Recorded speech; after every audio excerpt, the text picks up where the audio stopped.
Welcome to the Revere City Council meeting of June 1st, 2026. All rise and salute the flag, please.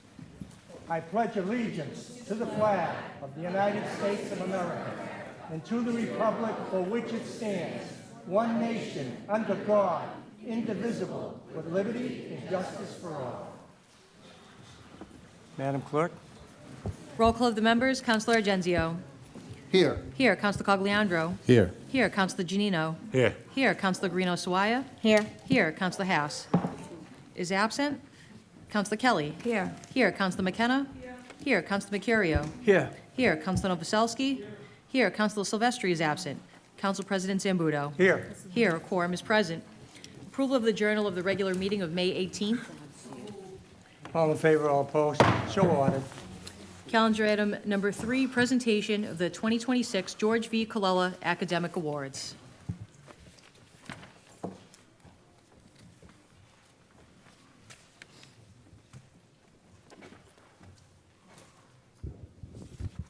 Good evening, everyone. Mayor Keefe, City Council President Anthony Zambudo, members of the City Council, Superintendent of Schools Dr. Diane Kelly, our school principals, award recipients, and their family members, ladies and gentlemen. At the onset of this evening's ceremony, I would like to thank the Mayor, the President, and members of the City Council for once again hosting the awards ceremony and showcasing these talented students for achieving academic excellence in the public schools of the City of Revere. Welcome to the Mayor George V. Colella Academic Achievement Awards ceremony. I would like to take a moment to thank former Superintendent of Schools and School Committee member Carol Ty for guiding this awards program and acting as the mistress of ceremonies for 10 years. Carol's dedication to the education of the young people in Revere is legendary, and her personal educational partnership with Mayor Colella benefited all of the students of Revere. We wish to express to Carol our thanks for shepherding this awards program from the beginning for a decade. The Mayor George V. Colella Academic Achievement Awards are presented annually to outstanding students in recognition of their excellence in academics and citizenship. One award recipient is selected from each of the 6 elementary schools and from the 3 middle schools of the Revere Public School System. Each of this evening's 9 recipients will receive a $200 award and an honorary certificate in recognition of their achievements. Thus far, including this evening's recipients, 108 students will have received the awards in the 12 years of the program, amounting to over $18,000 in honorariums. Mayor Colella conceived of the awards program and arranged for the personal funding of the program just months before he passed away. He sincerely believed in one of our founding fathers, Benjamin Franklin, once said, that investing in education pays the best interest. We hope that their early education pays the best interest for this evening's award recipients. To our award recipients, we ask that you continue striving for educational excellence, keep up the good work, and sometime in the future, when you have achieved great success in your chosen professions, just remember your early education here in Revere. And maybe you might return to Revere and tell the next generation of Revere students that their hard work on their early education may also pay great interest for them. I'd like to now introduce Mayor Patrick Keefe, say a few words. Thank you, Councilor Genzio, and thank you to the City Council for allowing us to present tonight. It's really important to myself, it's important to the entire administration, and I know it's extremely important to the City Council and School Committee to maintain these traditions that were founded by our forefathers and making sure that we understand the value in passing it forward. We have students here that are going to represent all of our schools, and it's every single year we sit here and we do these awards, and then later on tonight there'll be the community scholarships. Almost each time we see that the recipients of the Colella Awards tend to get the Revere Community Scholarships 5 or 6 years later when they're graduating high school and moving on to college. This is a very worthy investment. As you mentioned, the $200 is a very small token. The significance of the award is really what matters to myself and the City of Revere. I'm going to continue to help shepherd this award with you as helpers and keep this Colella Award in recognition of what it was intended for, to plant a seed into these young students to make sure that they have memories that they'll take on to high school and college, and then hopefully come back someday to pass that education and knowledge back to our younger students or residents of the city. I want to thank specifically the educators that are going to come today and speak about their students. They've shown the amount of time and investment that they put into these students. They're going to read descript bios on why these future leaders of Revere are being recognized. And I also want to thank the leadership of my colleague. And I'd like to, she's been doing this for so long, and I've been doing it for not as long as George Colella, but I've been doing it for a few years. And I'd like to think that someday people will think of myself and Diane Kelly as community leaders, that we work together to make sure that these kids are recognized and that our school systems and our city as a whole is maintained the same way that Carol Ty and George Colella did. So I'm honored to be here tonight, and I wanted to pass the torch over to my good friend and our superintendent of schools, Diane Kelly.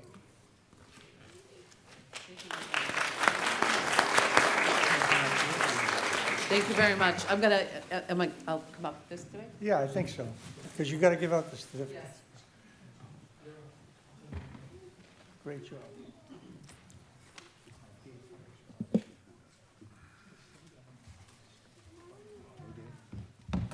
So I have the privilege and the honor of welcoming all of our recipients up here to be honored. And the way this piece will work is we're going to go school by school. I'm going to invite the principal and the recipient to come up. The principal is going to talk a little bit about why each child was selected to be the recipient. And then after that, we'll invite the family to come up and have a photo with the city council. Okay, so our first recipient, I'm very honored to introduce you all to Alexis Leona Feldman, who hails from the Lincoln School. And I'll invite Principal Sermon to come up and say a few words with Alexis.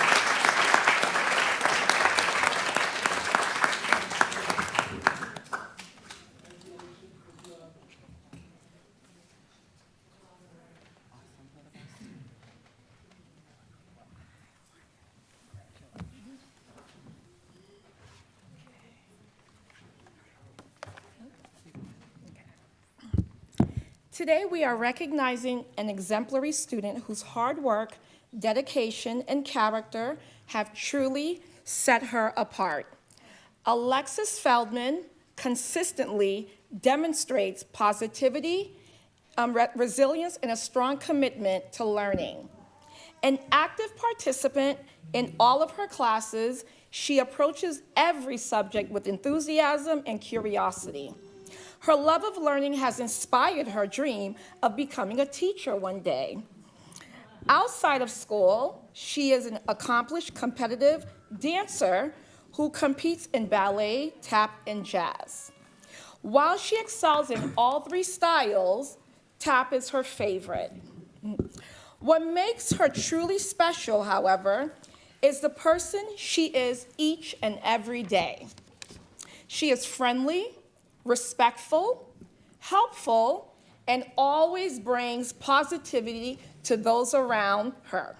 She not only succeeds in the classroom, but also helps make our school a better place through her kindness, leadership, and positive attitude. We are incredibly proud of all that Alexis has accomplished and excited to see all the amazing things that lie ahead for her. Congratulations on this well-deserved honor.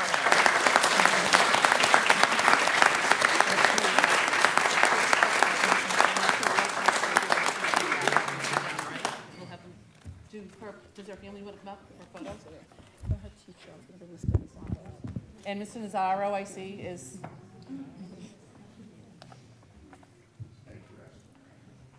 Get the picture, Joanne.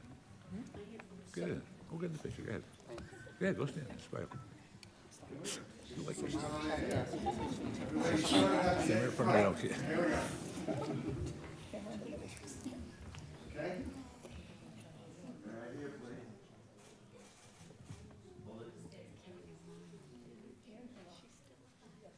I think so. This is nurse home someplace. Nice job. My mother talks to the niece once in a while. My mother talk to her niece. Our next recipient is Valentina Lonsarevic from the A.C. Wayland School. She'd like to come up with Principal Shanley.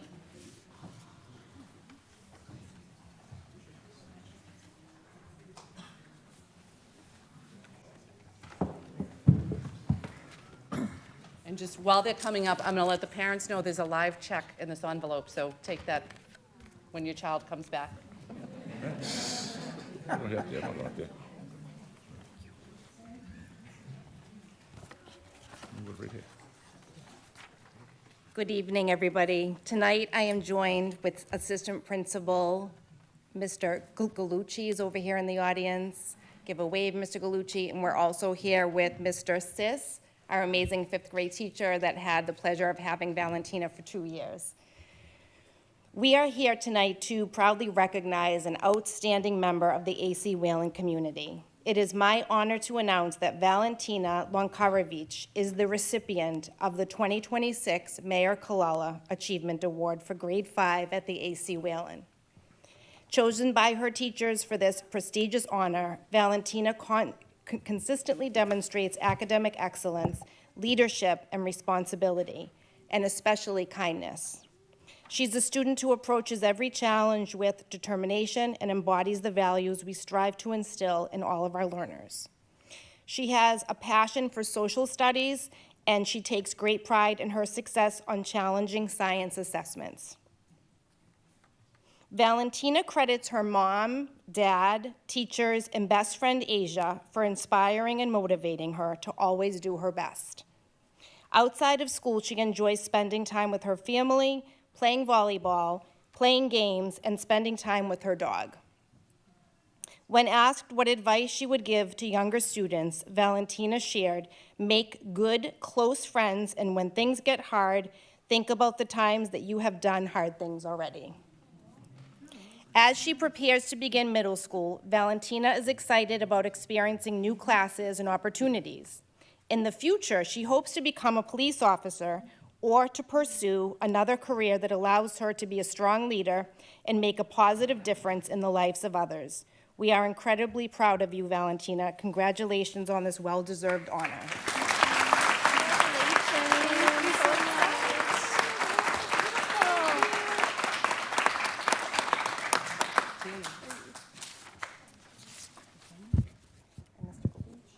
Mom's coming up.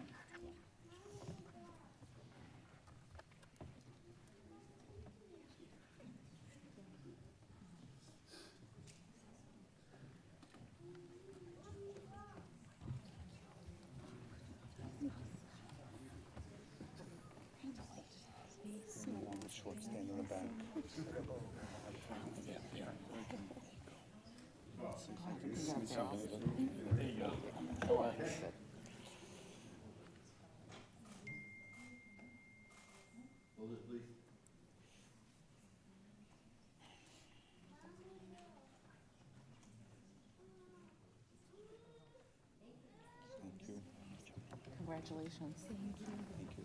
Congratulations. We're so excited. Great job. Congratulations. So exciting.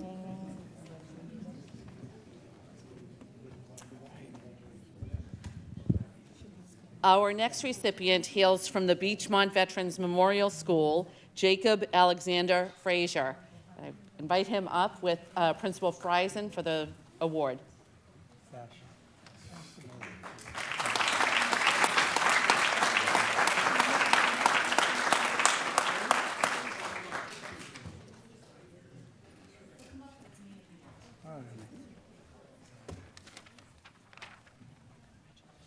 All right. Good evening. My name is Chris Friesen, and I'm the proud principal of the Beachmont Veterans Memorial School.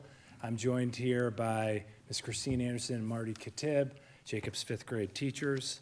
I'd like to take a moment to thank the mayor and the city council for continuing the Mayor George Colella Academic Achievement Award and for recognizing the hard work and accomplishments of these incredible students across our district. Tonight, I am honored to recognize, all right, there you go, sorry, I'm standing in front of him, Jacob Frazier as the Beachmont School's grade 5 recipient of this award. Jacob truly exemplifies what it means to be a Beachmont Bee, At the Hive, we encourage all students to be respectful, responsible, safe, and kind, and Jacob demonstrates these qualities every single day. Jacob has made tremendous impact at the Beachmont since kindergarten. Not only does he excel academically in the classroom, but he is also actively involved in many of our extracurricular activities throughout our school community, including peer leaders, STEAM club, run walk club, choral club, chess club, and math league. This year, Jacob earned first place in the math league competition, an accomplishment we were incredibly proud of. Outside of school, he also plays hockey and baseball. I am joined, when I spoke with Jacob last week about receiving this award, he shared how excited he is to attend the Garfield Middle School next year. He also told me that he hopes to attend MIT someday, and that his dream job is to become a machinist for NASA. Jacob is passionate about making new discoveries and shared with me that he wants to make an impact on history one day. Beyond his academic achievements and leadership, Jacob also has a great sense of humor. I still remember when he was in second or third grade, until he became maybe too cool, he would come down to the main office every single morning during morning announcements and share jokes with the entire school that I added to my collection of corny dad jokes. Jacob is a well-rounded young man with a bright future ahead of him. I have no doubt that he will continue to accomplish great things and make a positive impact wherever his journey takes him. We are so very proud of Jacob and all that he has accomplished during his time at the Beachmont. We will miss him, but congratulations, Jacob.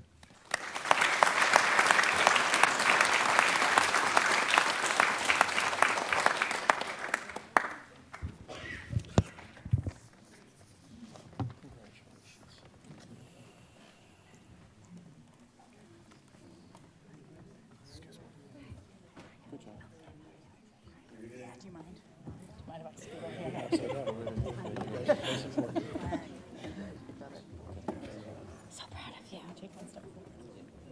You ready? Yeah. Thank you.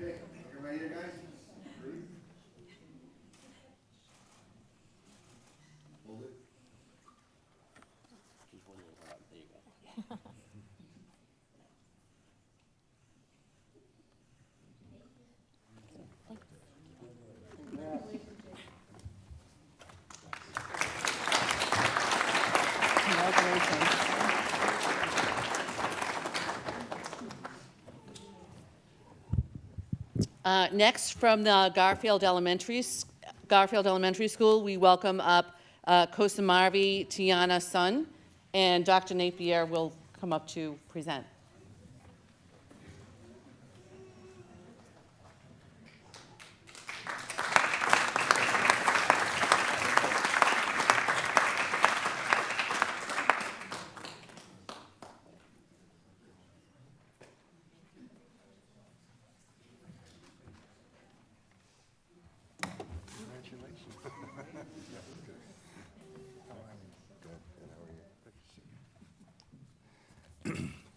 Good evening, Mr. Mayor, members of the City Council, Dr. Kelly, and the wonderful scholars you see before you. My name is Percy Napier, and I am the principal of the Garfield Elementary School. I'm joined by two of my fifth grade teachers, Ms. Correa and Ms. Brinkle.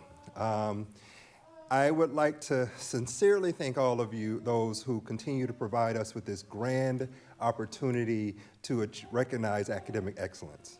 Our students hear many messages outside of school, and very few of them reinforce the idea that it is good to love learning, that it is admirable to pursue your passions, dream big, and work hard to achieve those dreams. So that is why I'm especially thrilled to be here this evening celebrating the accomplishments of students who forge a different path, students who choose what is most beneficial to their growth and development rather than what is simply most popular. Excellence begins with a choice, and when our students make the right choices, it is so important that those choices are recognized and celebrated. Standing beside me today is a remarkable young lady who chose excellence at a very young age and continues to reap the benefits of that decision every single day. It is my distinct pleasure to introduce Garfield's Colella Award winner, Kosa Sun.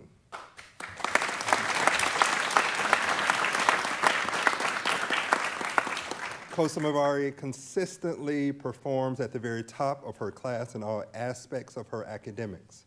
Her teachers describe her as an exceedingly dedicated student who, though reserved at times, speaks with a great thoughtfulness and insight whenever she shares her ideas. Last year, she was among the top scorers in both the English and math on the MCAS, and her STAR assessment scores in reading and math have consistently placed her at a high school grade level equivalent. Beyond excelling academically, Kosamavari is a talented artist, an avid reader, and gifted writer. In her free time, she enjoys drawing with a focus on both realism and cartoon styles. In fact, she is already preparing to one day create her own graphic novel. When she grows older, she hopes to pursue a career as either a teacher or an artist. I am quite confident in the years ahead we will all be hearing much more from this exceptional young lady. Congratulations, Kosamavari.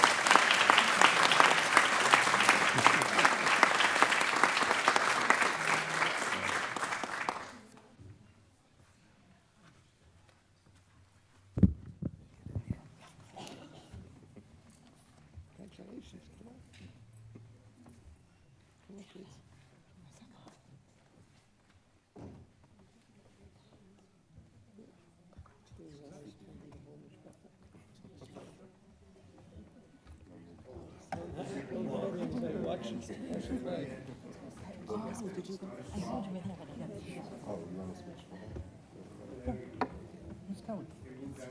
Come on. Come on, please.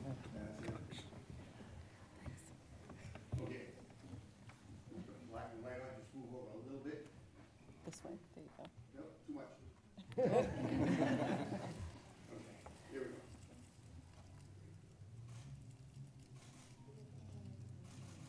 Hold it, please.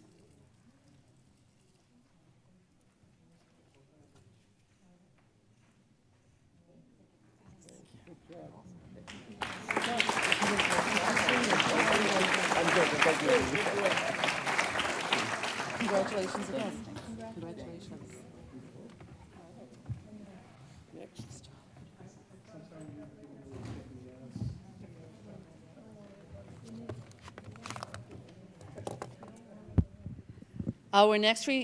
Our next recipient hails from the Paul Revere Innovation School, Brianna Sinadino Roma Nascimento, and I invite her up with Principal Coyle.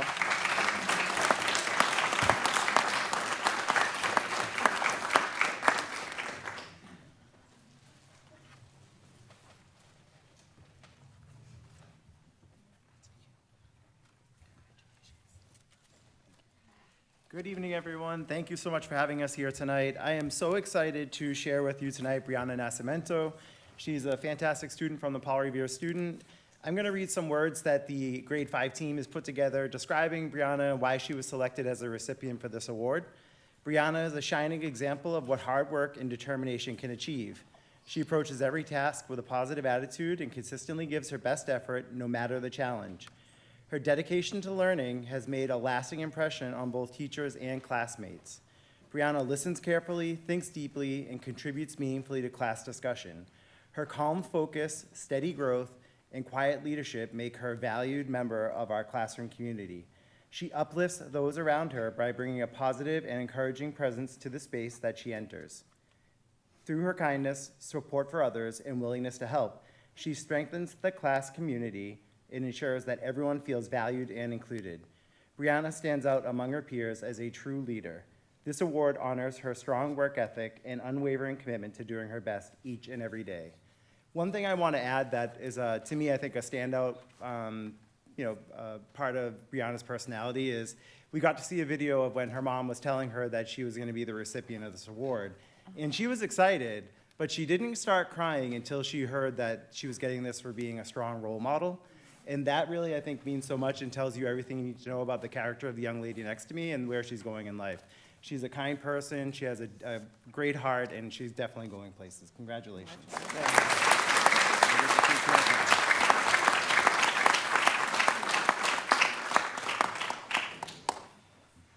So I do have Miss Chapin here, who's one of the grade 5 teachers, and then Miss Quirk, assistant principal.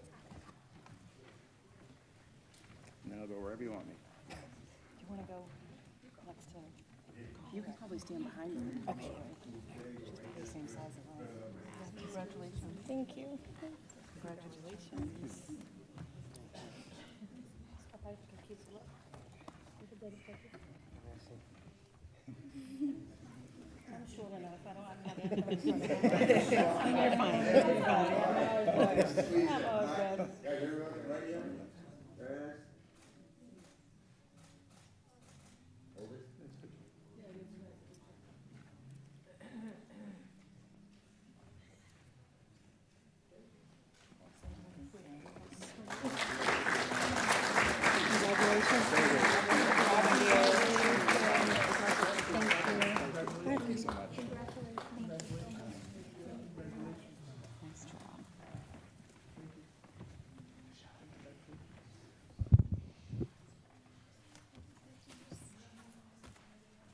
Okay, our last elementary recipient hails from the Staff Sergeant James J. Hill Elementary School, Omar Arati, and I'd like to welcome him up with Principal Martell.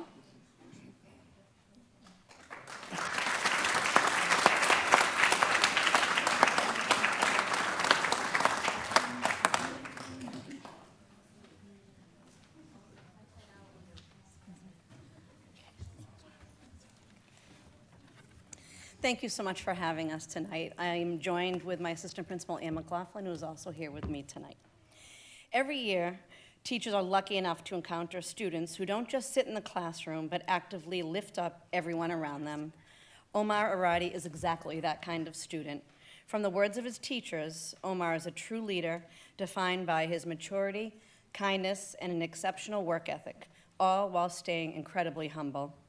When a classmate is struggling, Omar is always the first to step in and help, but he doesn't just hand over the answers. He takes the time to explain the strategies, helping his peers grow alongside him.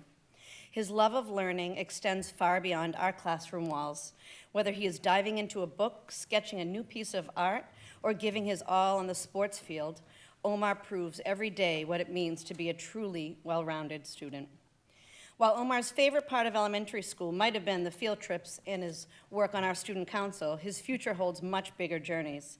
He is looking forward to middle school, excited to meet new people and dive into new clubs. And when we look further down the road, Omar's dreams are as big as they come. With his sights set on MIT and Harvard, not or, he plans to study aerospace engineering and criminal justice, aiming to make an impact both with the FBI and the FAA.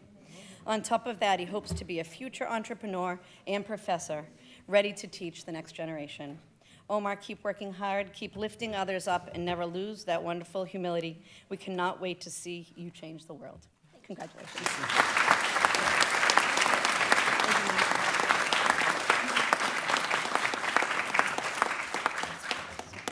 We'll have to connect you with Jacob. I know. It's clearly so good.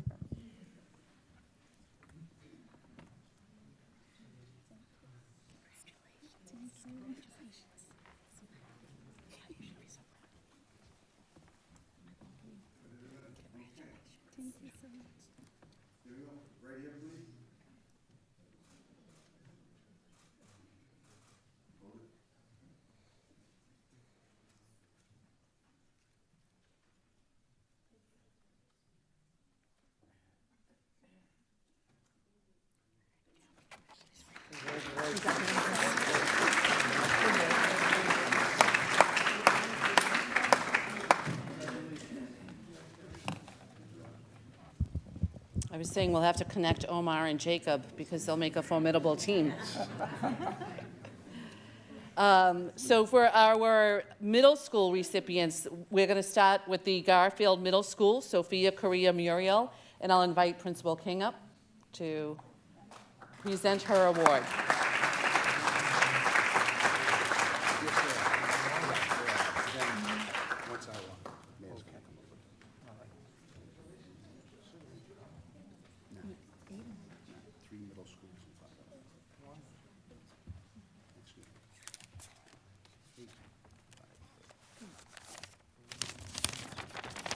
Good evening. Thank you for having us. My name's Thad King. I'm the principal of the Garfield Middle School, and I'm very proud tonight to present Sophia Correa. If I can find my glasses, we'll do something more formal. So I asked some teachers to speak on her behalf, and I'm going to read what they said about Sophia for this evening. And here's what they said. The thing that stands out about Sophia is that she can walk into any space and find a way to make it better. I mean, look, come on, she's smiling already. She lights up a room with her smile. She puts people at ease with her ability to have conversations with anyone about anything. She never forgets a detail, which shows how much she genuinely cares about others. As a scholar, she works the hardest out of everyone in the room. She perseveres through challenges and always seeks out feedback in order to improve. This is the case for any subject throughout her time at GMS. She is one of the most reliable students we have ever had, and her peers see that quality in her as well. She has been involved in our Unified Basketball League as a student volunteer in order to continue to be a leader, not just in the classroom or on her travel team, but in other spaces that she wouldn't normally have the opportunity to shine. She also volunteers her time at lunch as a peer mentor, showing her dedication to the betterment of our school community and making everyone feel included. This is the kind of student that you never forget. She holds a special place in everyone's hearts that she encounters. You'll never meet a sweeter, kinder, more empathetic, and harder working person, and our community is a better place for having her in it. There's a PS that I don't believe the teachers wanted me to read, but I will. They said, "We are crying as we're writing this." I would just like to add that when I think of Sophia, I think of her as a leader. And when I think about leaders, I recognize there are many types and styles. Some work to become leaders, some are simply chosen. Some lead by example, while others may be more systematic or use the authority of their positions. And then there are natural leaders who inspire others to want to do better or be better just because of their presence. This is Sophia. So I thank you, Sophia, for inspiring others to want to do better, but more specifically, inspiring me to want to be better. Thank you. It's a well-deserved honor. Congratulations.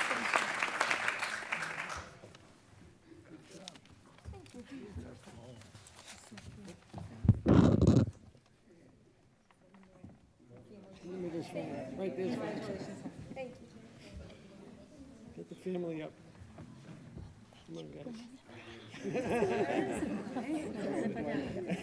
All right.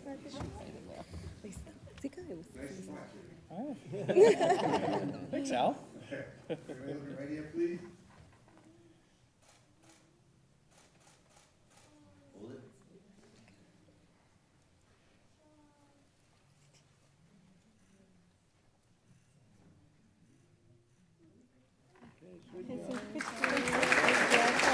Congratulations. Congratulations. Great job. Congratulations.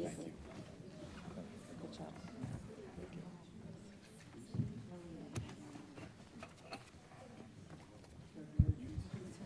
Our next recipient is from the Rumney Marsh Academy, Fuad Abdubaki Ahmed. And I invite Dr. Bob up to tell us a little bit more about this student.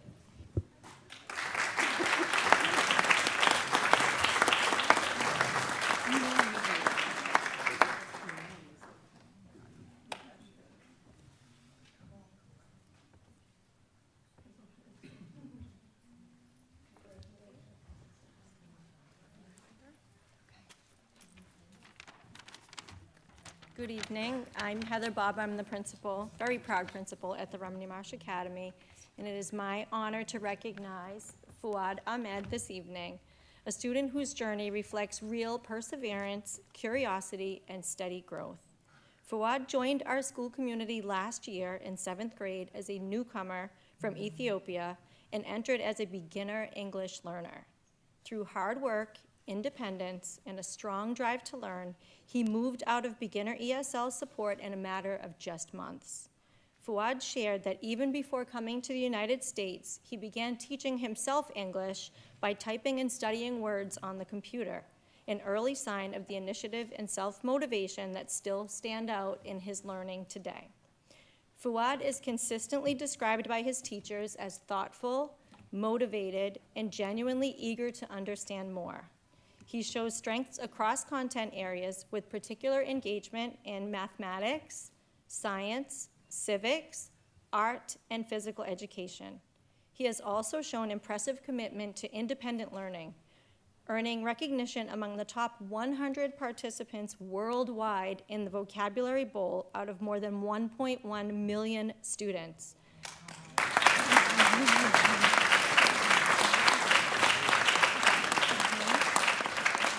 As a point of pride, the Rumney Marsh Academy was the Vocabulary Bowl state champion this year, and Fuad's efforts played a meaningful role in helping our school reach that achievement. In his work, Fuad mastered 1,487 words and completed over 34,000 questions, an outstanding demonstration of persistence and academic stamina. Outside of school, Fuad enjoys playing soccer as a right winger in pickup games with his friends. He has also developed a strong interest in finance, independently exploring stocks, investing, and how markets work. Looking ahead, he has set ambitious goals for himself, including attending a competitive college and studying marketing and astronomy. Next year, Fuad will continue his academic journey at Revere High School, where he has been placed in honors level mathematics, an exciting next step that reflects not only his growth and but his readiness for an increased challenge. We celebrate Fuad not only for his academic accomplishments, but for the curiosity, resilience, and self-direction he brings to his learning. We are confident that he will continue to make our school community proud as he transitions to Revere High School next year. Congratulations. Fuad. Well done. Good job.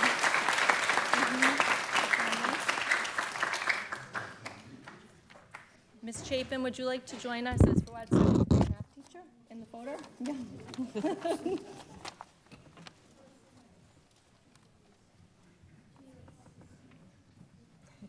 She said, it's Fuad.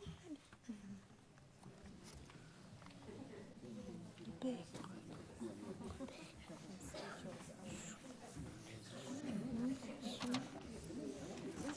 Fuad.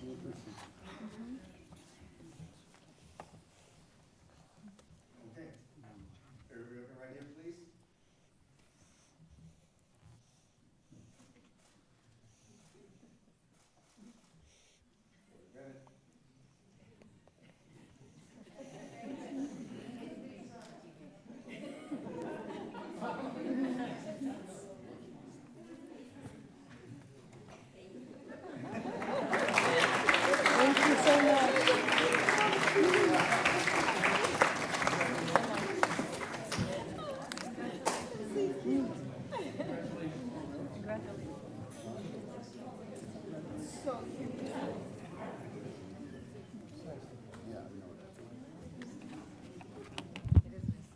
Okay, our last recipient, but certainly not the least, it comes from the Susan B. Anthony Middle School. It's Yasser Hamukatu, and I invite Principal Willett up to present the award.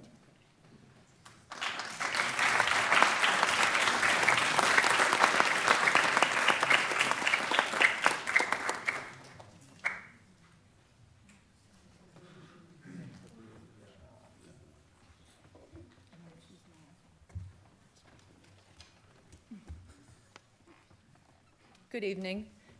This evening, I'm joined by Yasser's 8th grade math teacher, Grace Kingsbury. This evening, it is my honor to recognize Yasser Hamukatu as Susan B. Anthony's George V. Kalala Academic Award winner. Yasser is an exceptional student whose accomplishments extend far beyond his outstanding academic performance. What truly sets Yasser apart, however, is his character. His teachers describe him as kind, thoughtful, responsible, and a role model for his peers. He is known for asking insightful questions, seeking feedback to improve, and helping create a positive, inclusive school community. One teacher shared that Yasser is a leader amongst his peers by consistently demonstrating kindness and persistence, while another described him as one of the kindest and most conscientious students they've ever worked with. Outside of school, Yasser enjoys playing soccer, spending time with family and friends, and playing video games, board games, especially Uno. He enjoys going to the beach and was fortunate to travel to Morocco with his family this past summer. His favorite subject is civics, and next year he will attend Northeast Metropolitan Regional Vocational High School, where I'm confident he will continue to succeed. On behalf of the entire Susan B. Anthony Middle School community, congratulations, Yasser. We are incredibly proud of your accomplishments, grateful for your positive impact you've had on our community, and excited for all the accomplishments that lie ahead. Congratulations.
Okay, that concludes the presentation of the Colella Awards.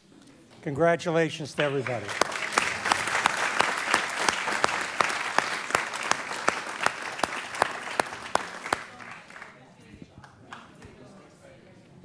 We're going to introduce.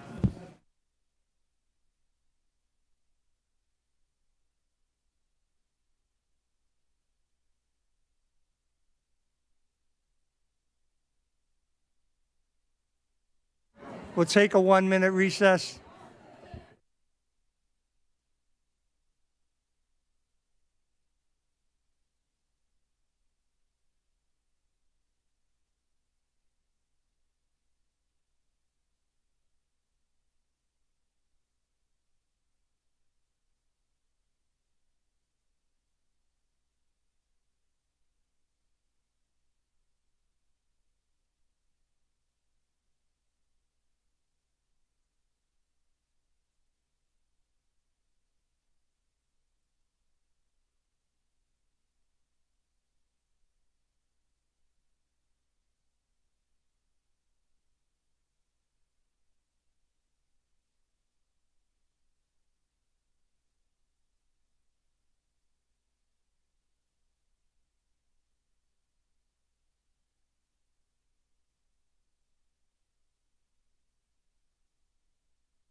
Okay.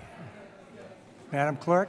Calendar item number 4, presentation of the City of Revere Community Scholarship for the 2026 Revere High School recipients. Mayor Keefe?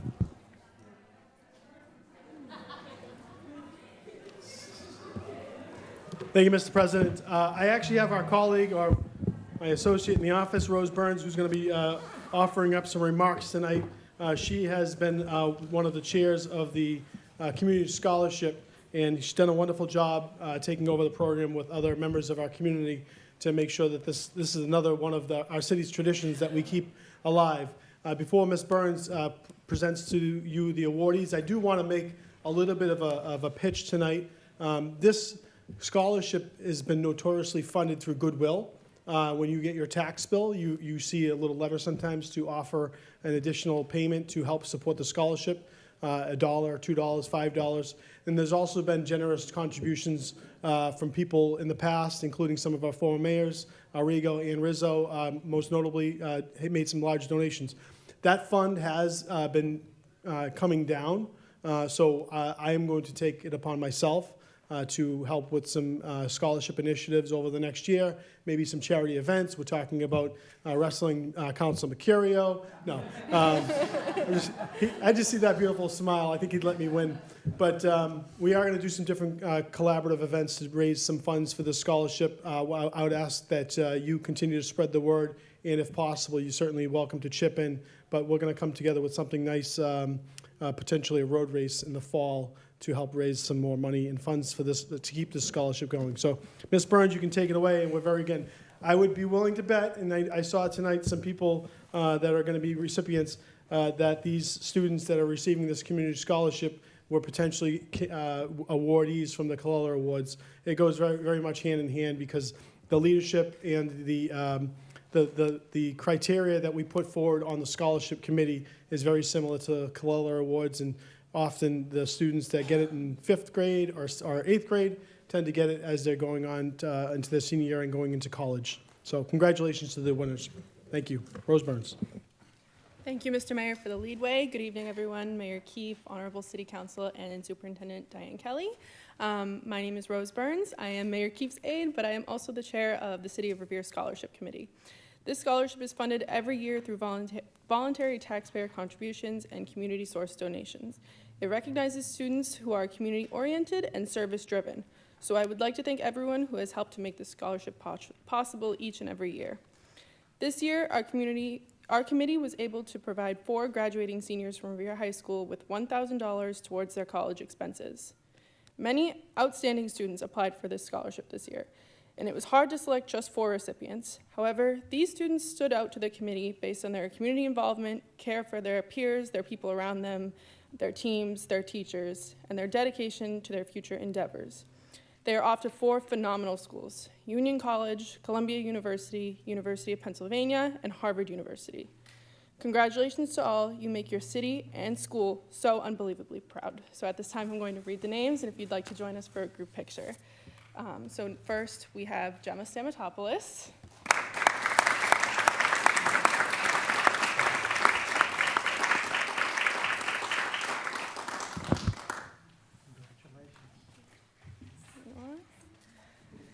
Next is Jalea Figueroa.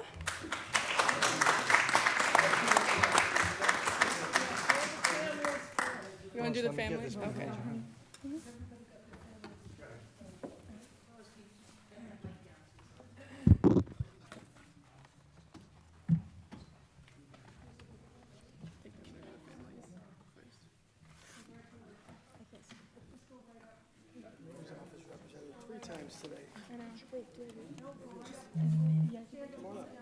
Kids in front.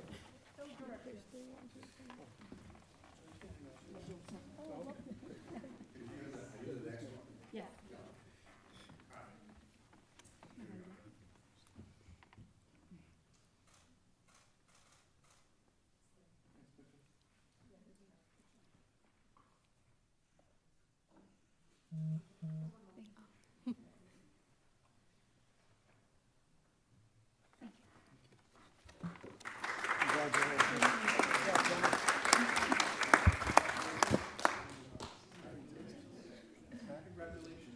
Okay, Okay, now next is Julia Figueroa and her family, if you would like to join us. Thank you. Yeah.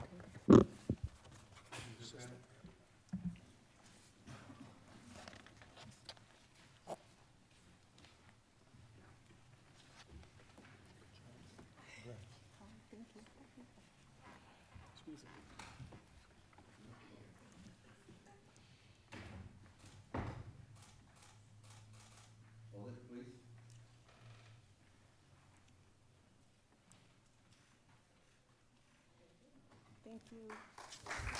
Congratulations. Okay, next we have Ethan Men.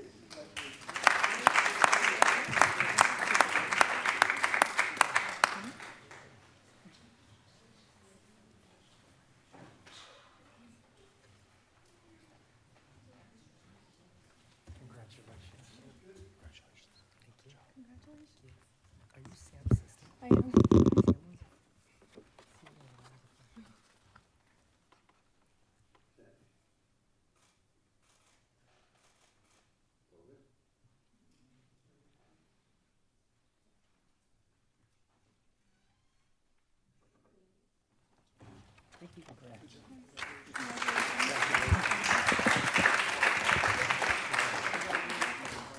Okay, and last but certainly not least, we have Ada Luati.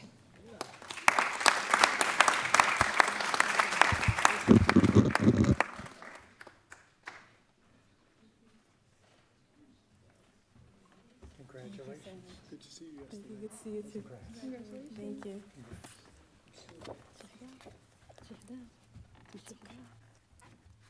Anybody else?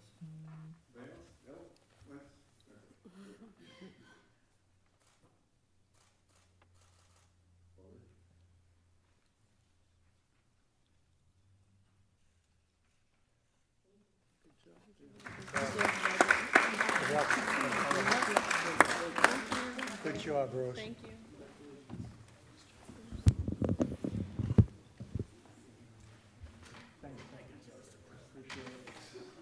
Glad I didn't have to lift it.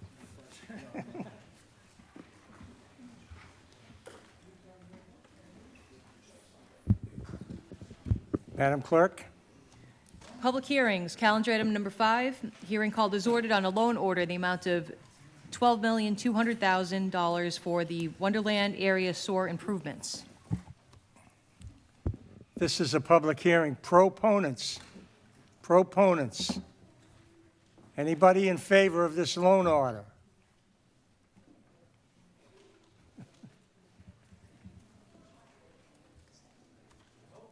Well, you better be. Sorry, Mr. Chairman, a little traffic going by.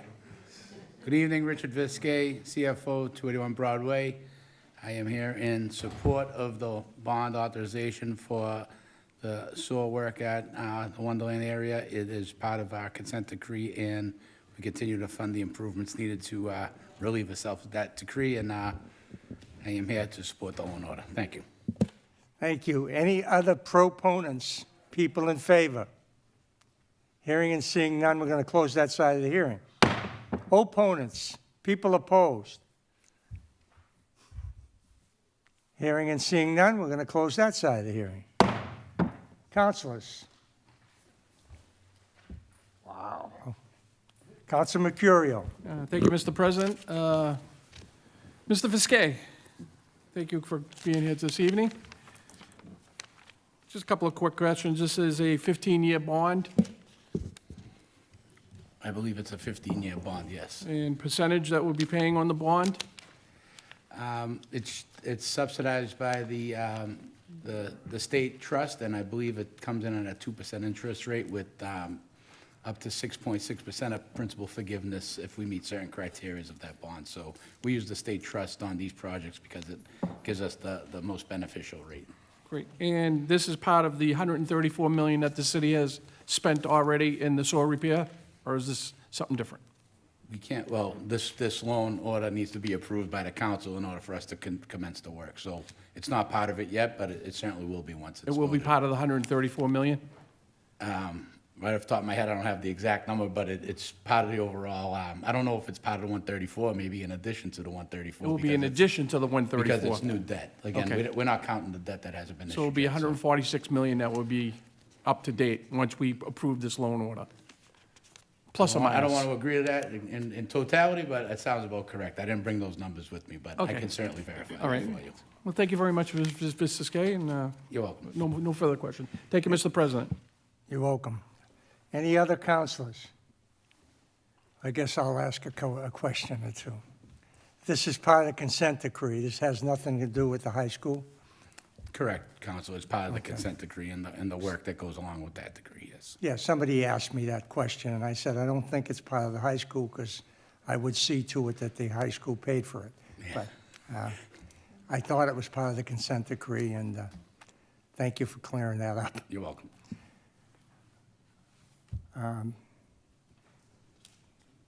Any other questions? No. On the bond, roll call. Shall the City Council approve a loan order in the amount of $12,200,000 for Wonderland area sewer improvements? Counselor Agenzio. Yes. Yes. Counselor Cogliandro. Yes. Yes. Counselor Janino. Yes. Yes. Counselor Guarino Sawaya. Yes. Yes. Counselor Haas. Yes. Yes. Counselor Kelly. Yes. Yes. Counselor McKenna. Yes. Yes. Counselor Mercurio. Yes. Yes. Counselor Novoselsky. Yes. Yes. Counselor Silvestri is absent, and Council President Sambudo. Yes. Yes, the loan order has been approved.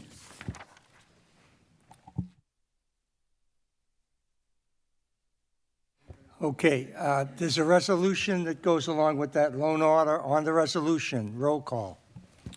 Shall the City Council approve a resolution relative to the loan order for Wonderland area sewer improvements? Counselor Agenzio. Yes. Yes. Counselor Cogliandro. Yes. Yes. Counselor Janino. Yes. Yes. Counselor Guarino Sawaya. Yes. Yes. Counselor Haas. Yes. Yes. Counselor Kelly. Yes. Yes. Counselor McKenna. Yes. Yes. Counselor Mercurio. Yes. Yes. Counselor Novoselsky. Yes. Yes. Counselor Silvestri is absent, and Council President Sambudo. Yes. Yes, the resolution has been approved.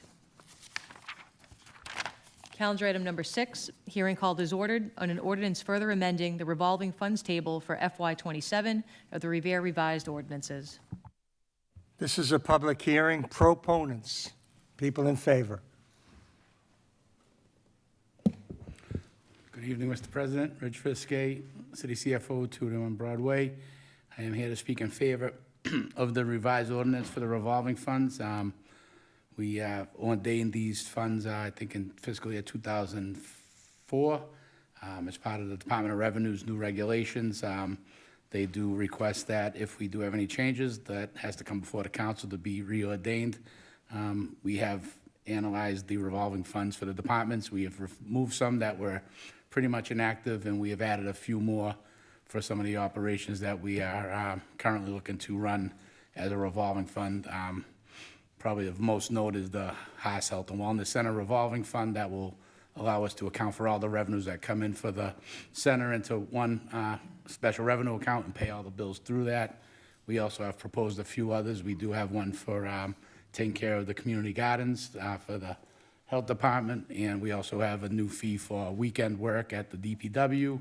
That would be a revolving fund where we could grant permits through the winter for work, and that money would go towards some of the expenses that come with working towards the winter. But otherwise, most of the revolving funds remain the same, but this is just an opportunity for us to revise them as we go into the fiscal year 2027 budget. I'm happy to answer any questions on those funds if possible. Thank you. We'll finish the public hearing, then you can have questions. Any other proponents, people in favor of this? Hearing and seeing none, we're going to close that side of the hearing. Any opponents, people opposed? Hearing and seeing none, we'll close that side of the hearing. Councilors. Councilor Kelly. Question for Mr. Viskey. Thanks for being here tonight, Mr. Viskey. I just had a couple of questions, one in particular regarding the Haas Center. Were we originally, if you could help refresh my memory, were we originally told that that would be self-sufficient at a certain point in time? Yes. Okay, so right now, it looks like we're asking, or we're $300,000 will be paid for employee salaries, right, labor fund? So, and that's coming from the general fund, so that's taxpayer money, correct? So that's not going to be coming out of the revolving fund? Yeah, we budgeted $300,000 for fiscal year '27 for salaries to run that operation, and we're hoping that that's the final year that there's any general fund subsidy for that. We were paying salaries through the ARPA funds, which are set to expire in December of '26, so this will kind of bridge us through fiscal year '27 with the hopes that '28, this is a full cost recovery operation. Okay, perfect, thank you for that. And also, just the, on the Wonderland revolving fund, the adjacent properties, what exactly constitutes an adjacent property, and who decides what an adjacent property is? That fund was one that we've had back when those, the Wonderland was parking lots before they got developed, but we do get revenue that goes into that revolving fund to help us take care of the Marquee Bridge and some of the expenses that have to do with that. That bridge was built for us, but then come to find out that we actually own that bridge, so monies that we get in through that fund. And we also get some contributions from the association over there, and goes into that revolving fund and helps pay for the repairs of that bridge and some of the city-owned property over there. Okay. And then on the mayor's discretionary fund, there's a term there that some of the money could be used for economic development. That's kind of broad. Are there any examples that you have from the past in terms of what constitutes or what would be classified as economic development? I just think that, now that economic development came from years prior, but I believe that would be used for any kind of consultant or other expenses that would have to do with enhancing the development of the city. So I Okay. don't believe we used it for that, but it was intentionally left broad so that the mayor had some discretion. Again, the mayor's discretionary fund to use that for types of economic development that he or she would seem worthy of exploring. Okay, and then in the, I don't know, I know we had some materials that we were given this evening, but in the packet, I didn't see the current balances in these funds, or like the expenditures and things like that, but are we going to be provided with those things on each of these accounts? Or do we already have them? I believe when we submitted the budget, we may have actually, you may be right, we may have only put the budgets for '27. I actually collapsed that spreadsheet with the balances. I can provide you with the balances through March 31st for all the revolving funds if you'd like to see them, Yeah. for sure. Okay, all right, thank you, that's it, You're welcome. thanks. Any other councilors? No questions? Wow. I don't have any.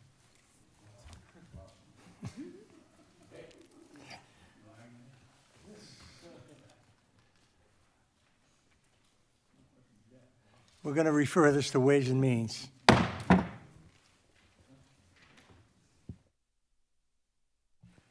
Public comment pursuant to Chapter 402 of the Acts of 1965, Revere residents or Revere business owners only, please provide your name and residential or business address, 2 minutes per speaker. Please indicate which council order number you will be speaking on. Do we have anybody under Chapter 402? Public comments? Seeing none, we'll move on. Unfinished business, calendar item number 7, motion presented by Councilor Kelly, motion to reconsider prevailing substitute motion by Councilor Janino to request that the DPW remove the traffic island at Hall's Corner.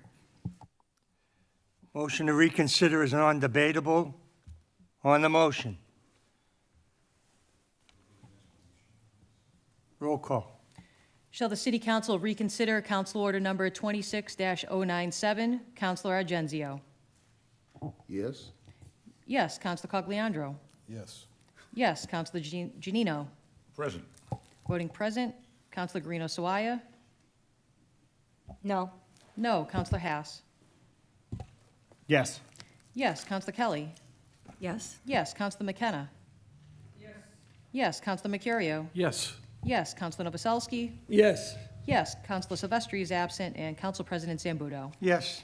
Yes, the motion is now on the floor. It's been reconsidered.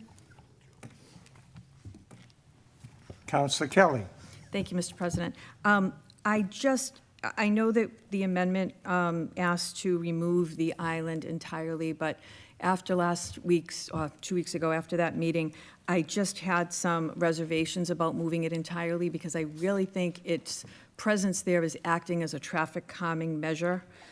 So I think rather than just make a decision one way or the other, we could ask maybe the opinion of traffic and some other experts as to what they think might be the most viable option in terms of an option that would provide the most safety. So I don't want to do anything that would be making anything worse. So we want to try to improve this. So the original motion that I had just asked to make the island more visible. That might be the correct way to go. But I think we need to just give it a little more thought before we decide one way or the other, before we hastily say to remove it in its entirety, in case it is acting as a traffic calming measure, which I believe it may be. Thank you. Thank you, Counselor. Counselor Mercurio? Oh, Counselor Novoselsky. Thank you, Mr. President. Mr. President, I think this is a great move by Councilor Kelly. I drive that area a lot, and I see that intersection. I know it's been a bad intersection, and that's why we put extra stop signs there. And I think that island is a calming measure.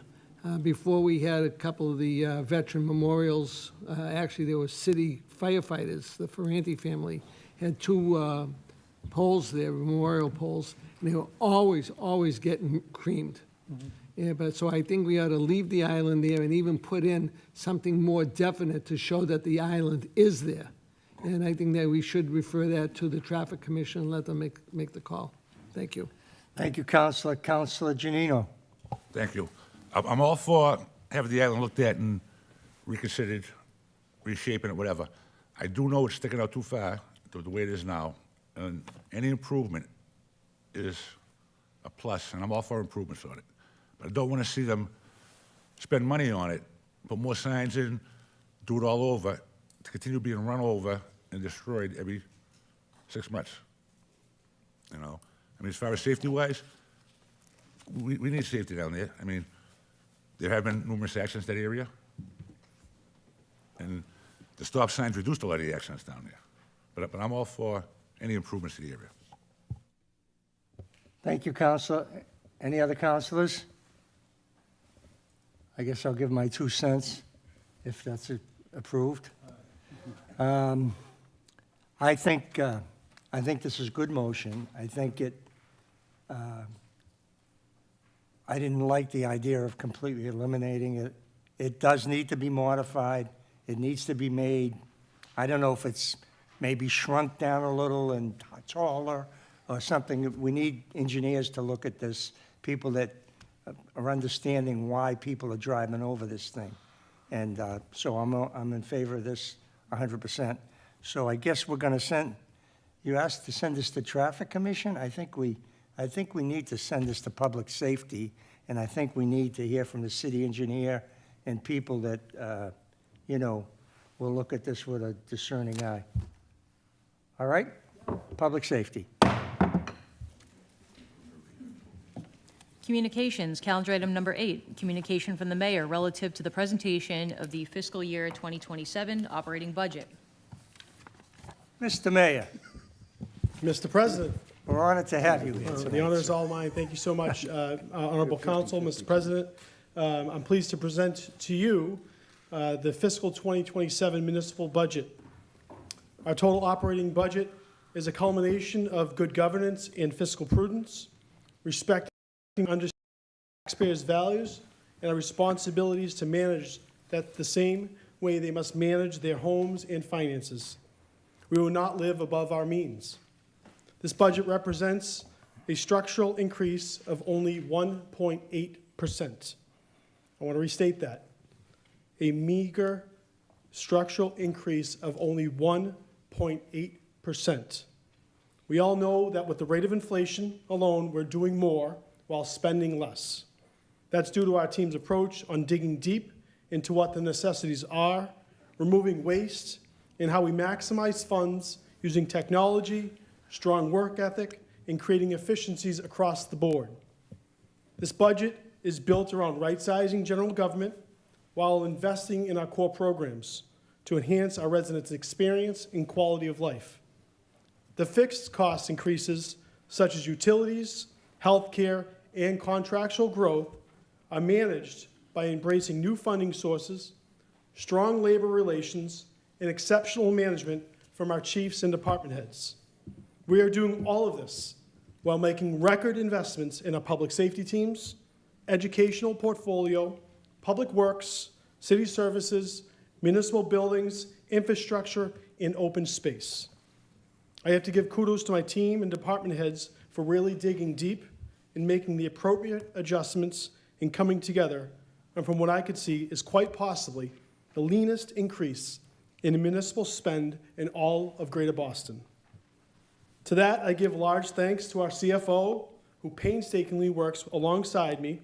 That has been a culmination of work that we've done together over the last 3 years, but also a sign of the work that we will continue to do in the years ahead. And we want to ensure that Revere is always moving forward, allowing sustainable growth while preserving affordability to our taxpayers. Revere is a place to live, set deep roots, enjoy recreational amenities, get a great education, raise a family, and to thrive. I present to you our budget, and we are here to answer any questions. I do know that this is going to be going to Councilor Cogliandro's committee, but I hope that you're pleased with what you see, and I do say that we did the research. I can't find a community that's doing less than a 4% increase in their total spend. So we're very proud of what we're putting in front of you. Thank you. Thank you, Mr. Mayor. Mr. Viskey. I don't usually call you by name. Mr. CFO. No problem. Thank you, Mr. Mayor, for the kind words. I appreciate it. Couldn't do without my great finance team and all the good hard work of all the employees there at the city, so thank you for that.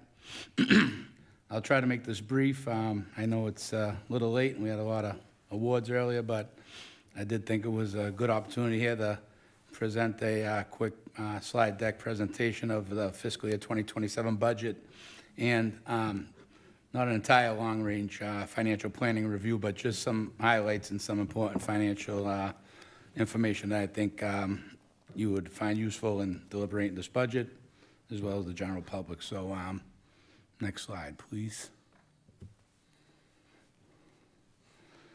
All right, so the goals of this slide deck is to review the financial condition of the city, to review, that's 10-year financial forecast, it's really 9 years, but to convey other related information, especially with the financing of the new Revere High School, the McKinley renovation, and the McMacken Field. Those are pretty much the big 3 projects that we have going on right now, as well as the Northeast Vocational High School, which we're not directly involved with, but we are ultimately responsible for 20% of that debt service. So the objectives here is to present financial information to the City Council. This 2026 tax rate has been set. That is the baseline for the budget in which we build off of fiscal year 2027.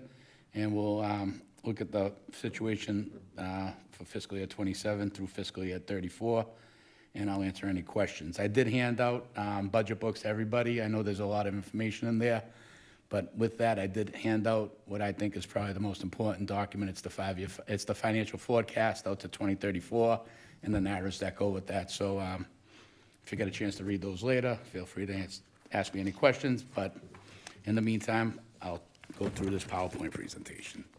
Next slide, please. So the good news for the financial condition is that we've been pretty diligent about putting our money away in multiple stabilization and savings accounts. I have listed them all there for you that we have. To note, we have about $12.2 million in our general stabilization fund and another $4 million in our water and sewer stabilization fund. We have $2 million in our health insurance trust fund, which dipped below the $3 million threshold that we like to see. So there has been some modifications to our health insurance budget with regard to that. I can get into that later. I won't read every single one, but all of the balances are there for your review. We are AA bond rated with a stable outlook with Standard & Poor's. We are about to have another bond rate and call with Standard & Poor in the middle of next month, middle of this month now, June 1st. With regard to a larger borrowing we'll be doing, we'll probably be borrowing up to close to $200 million in short-term debt to continue with the construction of the high school. And the bond rate and call will happen in 2 weeks, and then we will issue that debt in July. Next slide. The challenges, well, building the financial capacity to fund the new high school, as well as the Northeast Vocational High School. We all know that there's no appetite for a debt exclusion or an override vote. Rise in fixed costs, health insurance. Our health insurance trust dipped below $3.1 million in fund balance. We did negotiate a 9-year agreement with the Public Employee Committee with regard to health insurance plan design, and one of the caveats of that agreement was that if the trust fund fell below $3.1 million, we would open up negotiations to try to right the ship. We did do that, and we did come up with modifications to the 2027 health insurance plans, largely with regard to the Medex and Managed Blue for Senior plans, which are our retiree health plans. We're one of the few communities that offered prescription drugs as part of our Blue Cross Blue Shield programs. As part of the negotiation, we have carved that out, and seniors will be enrolling in prescription drug plan through CVS Caremark, which brings substantial savings, not only in the short term, but to our unfunded liability. But there will certainly be some hiccups and questions with regard to that. I can get into that a little bit later. Our pension liability, the state says we have to have it funded by 2040. We are on pace to have ours funded by 2033, which is very important because once that liability is paid in full, we only have to pay our normal cost for our pension obligation, which significantly reduces the amount that we have to budget year over year, which will create some capacity to fund the high school debt service as well as other future needs in the community. Other post-employment benefits, that's the cost to provide health insurance for our retirees as seen by the actuaries. Basically, our pension is, by law, we have to raise our pension unfunded liability by 2040. There's no law that says we have to raise our other post-employment benefit liability, often called OPEB liability. However, it is on our balance sheet. It is considered by the debt bond buyers. It's also considered by the Standard & Poor. So we're trying to do all we could to keep that OPEB liability as low as possible.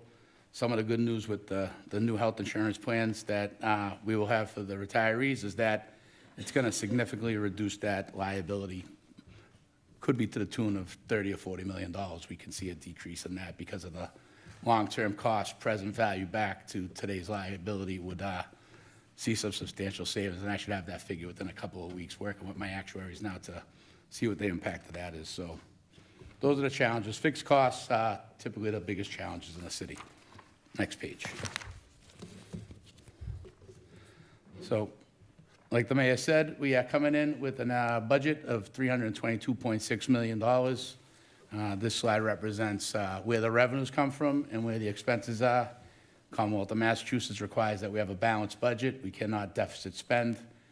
We do most of the hard work through the months of February through May to get us to a balanced budget. We present it to you for deliberation, and as you know, you're welcome to reduce any budget that you see fit to do, but you cannot increase. So the budget is balanced. It's in your hands, and we'll go through all the departmental budgets over the next couple weeks and vote it on it on the 22nd. Next slide. So for revenue assumptions, property taxes, they are, $133.2 million is estimated there. That's based upon our best estimates for new development in the city. Development is definitely the catalyst that helps us keep away from other unpopular ideas on how to raise revenues, but the growth, the new growth and development in the city is definitely what is driving our revenues. The local receipts, we are only estimating a 0.6 increase in our local receipts. That's pretty conservative, but it's any revenues that we receive over what are estimated drop to the bottom line and go into our free cash. But right now, we're estimating that we will collect exactly what we anticipate collecting in fiscal year 2026, with just some slight increases for meals tax and room tax that we are considering due to some of the restaurants and some of the pending hotels that are opening up. But otherwise, we look to level fund those local receipts. Most of the local receipts are typically your motor vehicle excise tax, your license, your permits, your investment income, and other departmental revenues that come in. Those are general fund revenues that goes towards the overall budget. State aid is the money that the state gives us, often called cherry sheet revenue. We are looking at an increase of 1.5%. That's based upon the latest Senate numbers that have come out. Senate and the House will get together and have a conference committee and lay out some final numbers that'll ultimately be approved, but we're using the latest numbers from the Senate in our estimates for the 2027 budget. And then enterprise funds are the monies that we generate through our water and sewer enterprise fund, as well as our solid waste enterprise fund.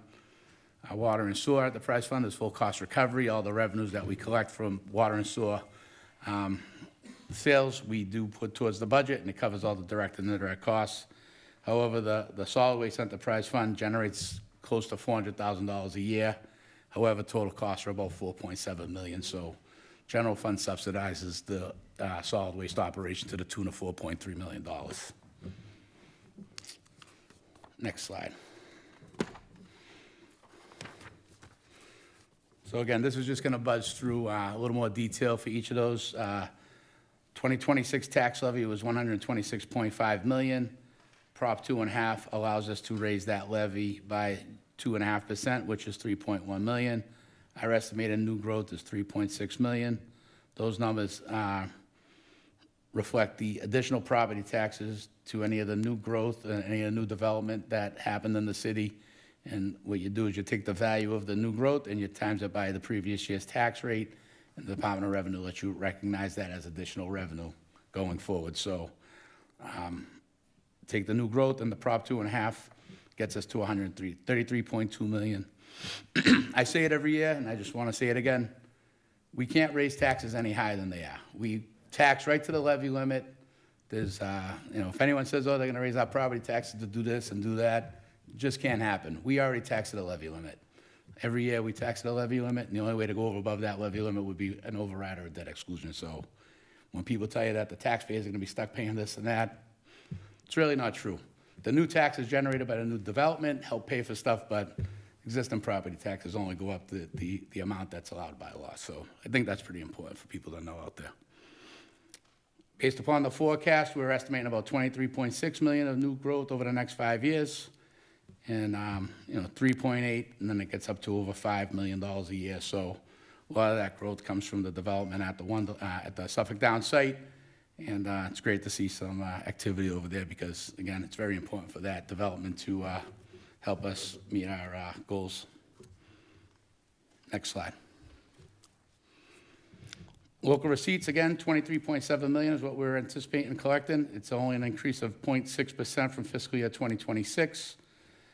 Example, again, of some of the local receipts is motor vehicle excise at $7.5 million, rooms excise, rooms tax $3.4 million estimated, meals tax $1.3 million estimated, licenses and permits $3.7, investment income $3 million.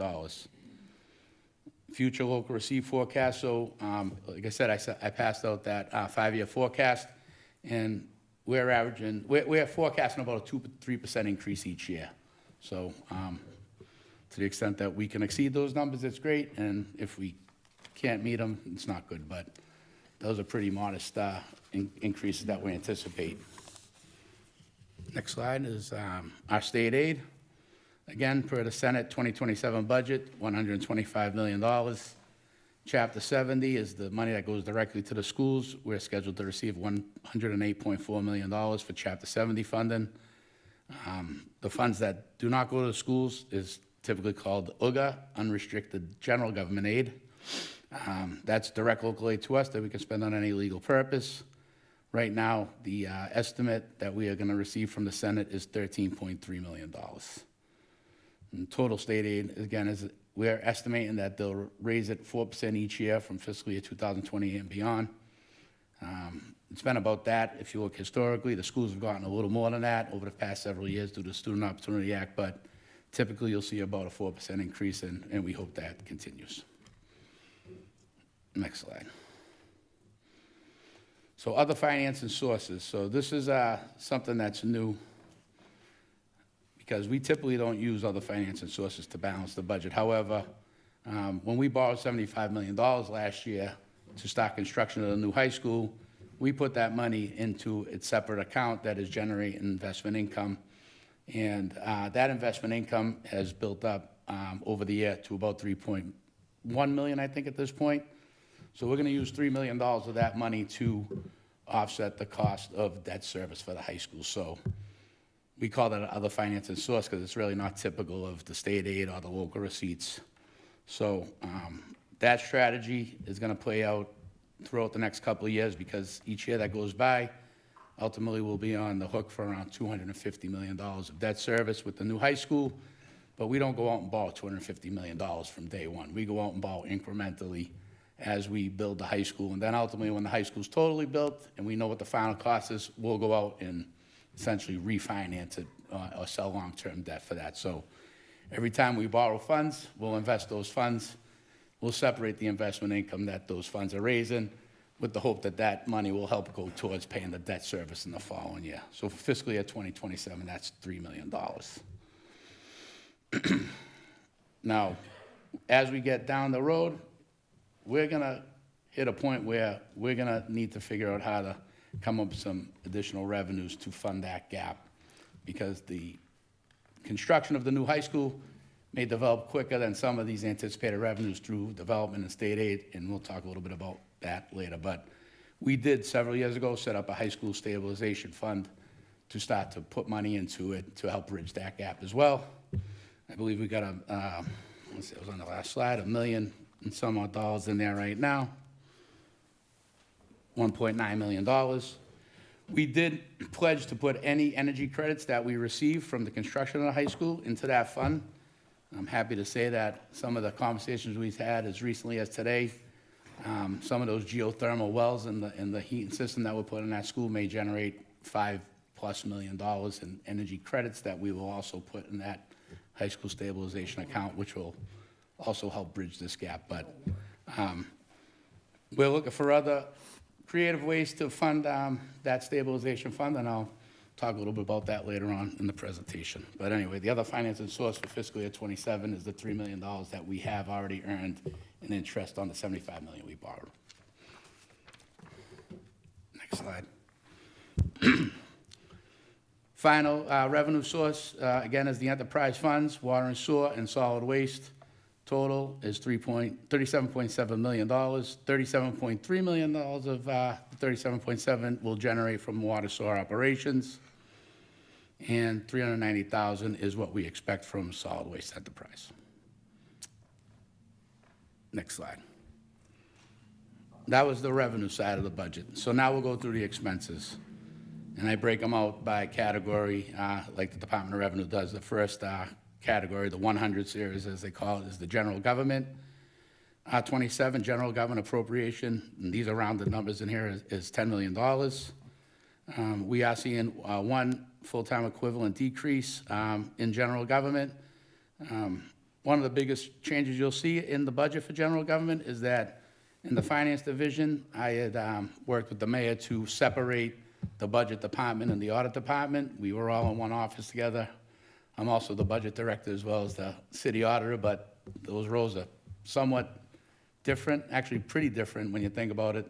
The auditing department is in charge of making sure there's no fraudulent, excessive, or illegal charges. They pay all the bills.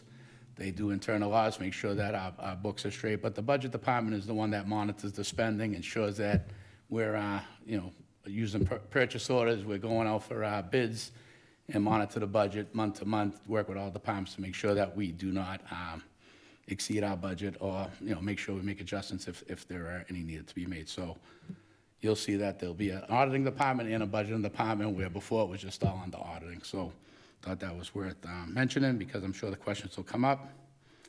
One of the other changes that we made is that we're moving property and casualty insurance administration over to the city solicitor. That was also a function of the budget department, which was kind of a square peg in a round hole, but most of all property and casualty insurance issues that come up, once we get a claim or have an accident, goes right to the lawyer anyway, so we will be putting that with the city solicitor. Some of the increase in contract services you see and some of the increases in the general government budget are just related to some of the implementation of financial software modules. We have been working really hard to embrace the technology and the powers of our Munis financial software system, and I won't bore you tonight with it, but we've made some pretty tremendous strides on how we operate that system. So that's general government, $10 million. Next slide, please. Public safety is budgeted at $35.2 million. Again, that's your police, your fire, inspectional services, your parking department, and your 911 dispatch center. We are budgeting 2 additional uniformed officers for police, as well as 2 additional uniform budgeted officers for fire department. We have 8.7 full-time equivalents in civilians at the police station. There has been some restructuring of the civilians with new Chief Revere in charge, and I'll let her talk a little bit more about what that means. But for the fire department, like I said, 2 new uniformed officers, and I'm happy to hear that I believe that 4 years ago we ordered 3 fire trucks. I hear 2 of them are coming this summer. Is that right, Mr. Mayor? June, July, we'll have the 2 new pieces, and then the latter piece will be arriving in sometime around December or January. Yep. But they actually drive them up from Ocala, Florida. Yeah, so we'll, within the next 6 months, we should hopefully have 2 of them on site and then a third by hopefully the spring of next year. We didn't realize it would take 4 years to build fire trucks, so you may not see it in the capital plan that's in the budget book, but as we modify that, we're probably gonna have to order some more fire trucks, seeing they take so long for them to get produced right now. But happy to say that you'll see 3 new pieces of equipment, and those are all funded through the ARPA funds, which was, I thought, a nice use of those dollars. 911 call center through the MREC is level funded for fiscal year 2027. We should see decreases in that budget into 2028 as Chelsea joins in and we get some grant awards from the Commonwealth, not only for the building of the new 911 call center over at the McKinley, but we'll also get relief from operation costs with regard to the director salary and some of the other support and staff salaries. So hopefully that's one budget that you'll see decrease over the next several years. Inspectional services, we've seen some decreases in their budget due to offsetting salaries from our 40U account. In the parking department, we've also found some efficiencies by attrition out some full-time people and using more part-timers as parking's really a 24/7 operation now, so having a lot of part-timers helps us cover the shifts on the nights and the weekends. Next slide, please. Education, the 2 main components of the education budget would be the Revere School District at $133 million. We fund them at the spending requirement promulgated by the Commonwealth of Massachusetts Department of Education. The $133 million is, I believe, a 1% increase in the overall budget for the school department. They had their own work to do to make that work with regard to staffing and otherwise, but with regard to some of the expenses that are directly related to the city operations, the mayor, I'll give him some credit. He's been really diligent in helping keeping school transportation costs in line. We were able to decrease that budget 2 years in a row, and that helped keep us at that 1.7% increase overall. Regional schools is another story. That budget is high as it's ever been because we have, all of a sudden, a lot of kids going to Essex Tech. I think we have 16 students this year. Typically, we've had like 3 or 4 or 5 in the past. Nothing we can really do about that. They're allowed to go there, but those assessments, I think we have 16 at the Essex Tech this year. We got 1 going to Minuteman Tech, which, again, for whatever reason, they offer some kind of high school education that isn't offered by the local high school or the tech schools around here. So you'll see assessments for Northeast Folk, Essex Tech, and Minuteman Tech, as well as the debt service for our 20% share of the new high school for the vocation, Northeast Folk, which is actually built into the budget. So the funding of the vocational technical high school is now fully covered within the budget and shouldn't be an issue. A few years back, we were wondering how we get there, but we got there. So now the next hurdle is going to be the funding of the high school. But all the debt service for the new VOC is covered in this year and subsequent year budgets. Next slide, please. Department of Public Works, $5.1 million for fiscal year 2027.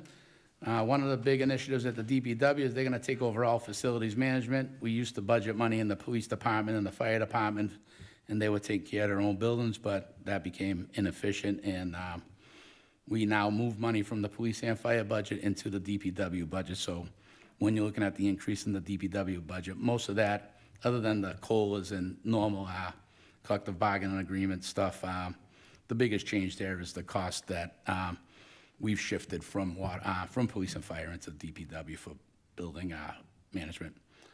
Snow and ice deficit was rough this year. It was $1 million. That $1 million is provided for as part of this budget. So while we won't appropriate that per se, I have built in the capacity to raise that as part of setting the fiscal year 2027 tax rate. We also rolled in, there was a budget for historical and cultural resources. Fancy way of saying we were paying utilities at the Historic Museum. Didn't make sense for us to keep funding a $10,000 budget, so we just rolled those funds into the DPW and eliminated that budget. Next slide. This is our Health and Human Services as well as our Culture and Recreation budgets. $2.2 million in Health and Human Service budget combined. That includes public health, elder services, veterans, and our Commission on Disabilities. It does say Human Rights Commission, but we did collapse Human Rights Commission. It was a small $1,000 budget. That's now in the Human Resource Department, so that's a typo that I should have fixed. But Human Rights Commission now is just going to be collapsed into Human Resources. Culture and Recreation, $2.4 million, includes the library, Parks and Recreation, Haas Health and Wellness Center, as well as the Workforce Development and Youth Engagement departments. Some highlights there. We got a new bookmobile that was delivered. Again, paid for ARPA funds. I'm sorry I missed the ribbon cutting, but I guess it's a pretty nice vehicle, and we plan to do some great things with that bookmobile for the community. Parks and Rec also got a grant for a new digital screen. You may have seen it. I guess it's going to be prevalent when they start showing some of the FIFA World Cup games. So that was also bought on a grant. And Haas Health and Wellness Center, again, we're proposing a revolving fund to run that operation. We did fund $300,000 in salary for 2027 as part of this budget. We hope we don't need it, but we want to make sure, because it's hard to say if for sure that 2027 will be the year that we cover all the funds, all the costs with the memberships. But if we do, then that money would be turned back to the general fund, but it is budgeted for 2027. Next slide, please. Debt service for 2027 is $12.6 million. That reflects all current debt service requirement, as well as the $75 million interest payment on the bond anticipation note we took for the high school. That payment is due in July 2026, so it's part of the 2027 budget.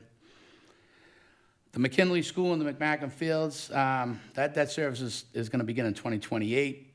You'll see the schedule, the pro forma debt schedule in that forecast I gave you. So when you look at the 5-year forecast, you'll see the forecasted debt schedule for the high school, the McMacken, and the McKinley, and you'll see what the results of those anticipated bond payments are on the bottom line. We'll continue to issue short-term bonds as the construction of the high school continues. As we said, updated cash flow statements from Consigli and left field will dictate how much money we need. So if I have a forecast in there this year for the construction and that scheduling changes or the cash flow changes, those numbers will change with them. We're going to try to borrow as little as we need to make sure we have enough money to go 12 months, and then we'll borrow more. So it's really an art trying to keep those borrowings as little as possible borrow so you can incur the least amount of debt service. But, we're getting $11 million warrants from them every month now. So, I mean, they're getting cooking over there. So it's a big project, biggest one I've ever been involved with. So anyway, next slide. State assessments, that's the state give it, they take it back.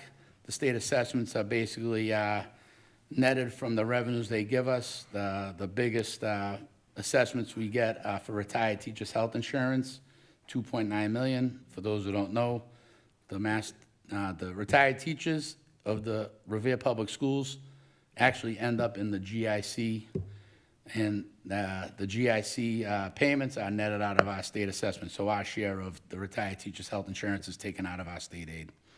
We also pay an assessment to the MBTA, so we have 3 train stops and multiple buses. That doesn't come for free. It comes at a cost of $4.6 million. Special education and tuition assessments, again, kids that go to charter schools and school choice out, which means there are some schools out there that say, hey, we have capacity, we'll take students from different cities into our schools. If they offer school choice, Revere kids have an opportunity to go to different high schools. Those are taken out of our state aid as well, and that's about $14.5 million that comes out. $60,000 for mosquito control. $22.3 million in state assessments. Again, those numbers come from the state. Next slide. Fixed costs. Again, the 3 big budget buses usually fixed costs: health insurance, retirement assessment, and debt service. Health insurance, for what it's worth, it's only going up 0.7%. Again, because our health insurance, we are self-insured for health insurance, so we set rates. We hope those rates cover all the costs of providing health insurance for our active employees and our non-teacher retirees. We had about a $10 million fund balance in there 3 years ago, but it's been dwindling pretty quick. GLP-1 drugs were one of the drivers. I think a lot of the postponement of elective surgeries through the pandemic drove it as well. But we've had some major changes in 2027.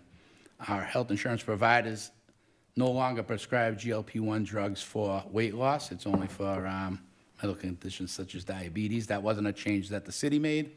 That was a formulary change made by the health insurance providers. So we didn't have any say in that.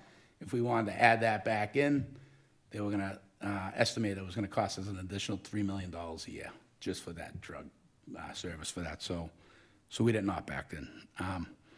But since our fund balance went under $3.1 million, which is essentially less than a month's worth of claims, we had to sit back down with the PEC and negotiate on how we can right the ship. And to their credit, they listened and they allowed us to be one of the last communities that finally get out of having a prescription drug plan embedded into our retirees' health insurance. I don't have all the details, but by carving out the prescription drug plan, it dropped our rates significantly to the extent that I think a retiree will pay probably $1,200 less a year for their health insurance plan out of their pocket. So there may be some disruption with prescription drugs and tearing of them, and we have some meetings set up to go over all that, and we sent out mailers, but if all things are equal and you don't pay any more for drugs, a retiree can stand to save about $1,200 a year with these changes. So it's not all terrible. I know there's a lot of angst out there. Anytime you touch health insurance, it's a big deal, but we do have some educational sessions that everyone's welcome to come to, 2 in person, 1 online. I know our Human Resource Department did mail that out, and we know it's a big consequence when you mess with health insurance, but if we run out of money, we run out of money. So it's my job to make sure that we're solvent. That vote was taken by the PEC, and those changes will take effect 7/1, and the rates, as proposed, are reflected in the 2027 budget. Our property and casualty insurances went up 12.5%, and we're kind of getting beat up on that because of rising values of buildings, being a coastal community. And cyber insurance is now a new thing that never was an issue, but now we pay about $100,000 a year for it. So you know, if we get hacked or we get malware or something, we got insurance for that, but it doesn't come for free. So unfortunately, that 12.5% is not final yet because they never give me the final rates until like the day before they need to, but based upon all our quotes and our discussions, we're looking at about a 12.5% increase on property casualty insurance. Our retirement assessment is $18.4 million. Our assessments allow us to fund our pension obligation by 2033. We're on a schedule to increase at 5% per year. So every year, we pretty much go up 5% on our assessment until we hit 2033, where we hopefully will be 100% funded. And then all we'll have to really pay is our normal costs, not our unfunded liability costs. Some good news with regard to the retirement assessment. We are over 75% funded in the pension obligation. That when we hit the 75% mark, that triggered an increase to the COLAs for all our retirees from $14,000 to $15,000. So starting July 1st, not only will we have a 3% COLA increase, that COLA increase will go on $15,000 worth of salary, not $14,000. We've been hearing a lot about trying to raise those COLAs up. We're on a path to get to $18,000, so every 5% increase in our funded liability, we're gonna go up $1,000. So next stop will be 80%, and we'll go up to $16,000. This council votes that, of course, so we bring that before you, and you voted it, so thank you for that. And the FICA Medicare is just our 1.45% tax on everybody's pay. We have to match that, and you have to pay it as an employee, so that's $2.1 million. Next slide, please. I'll try to go quick. I know it's getting late. $34.2 million for water and sewer solid waste. You can see the breakdown there. It's only $3.3 million is really our expenses, and then everything else is either debt service or assessments for water and sewer.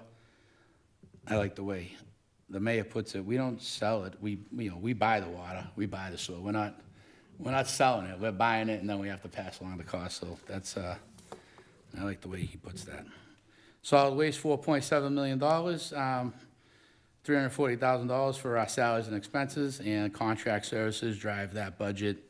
You guys, you all know that we just did a 5-year contract with Capital Waste at 3.5%.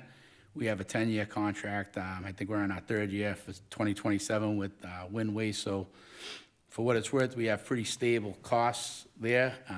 Our natural levy growth should allow us to keep pace with those contractual obligations. And again, we supplement the trash pickup with $4.3 million of general fund revenue.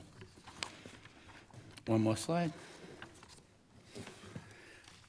Other funding uses, that's the other funds that we are part of the budget, but you don't necessarily vote them. Again, that's the overlay. We raise overlay to fund abatements and exemptions.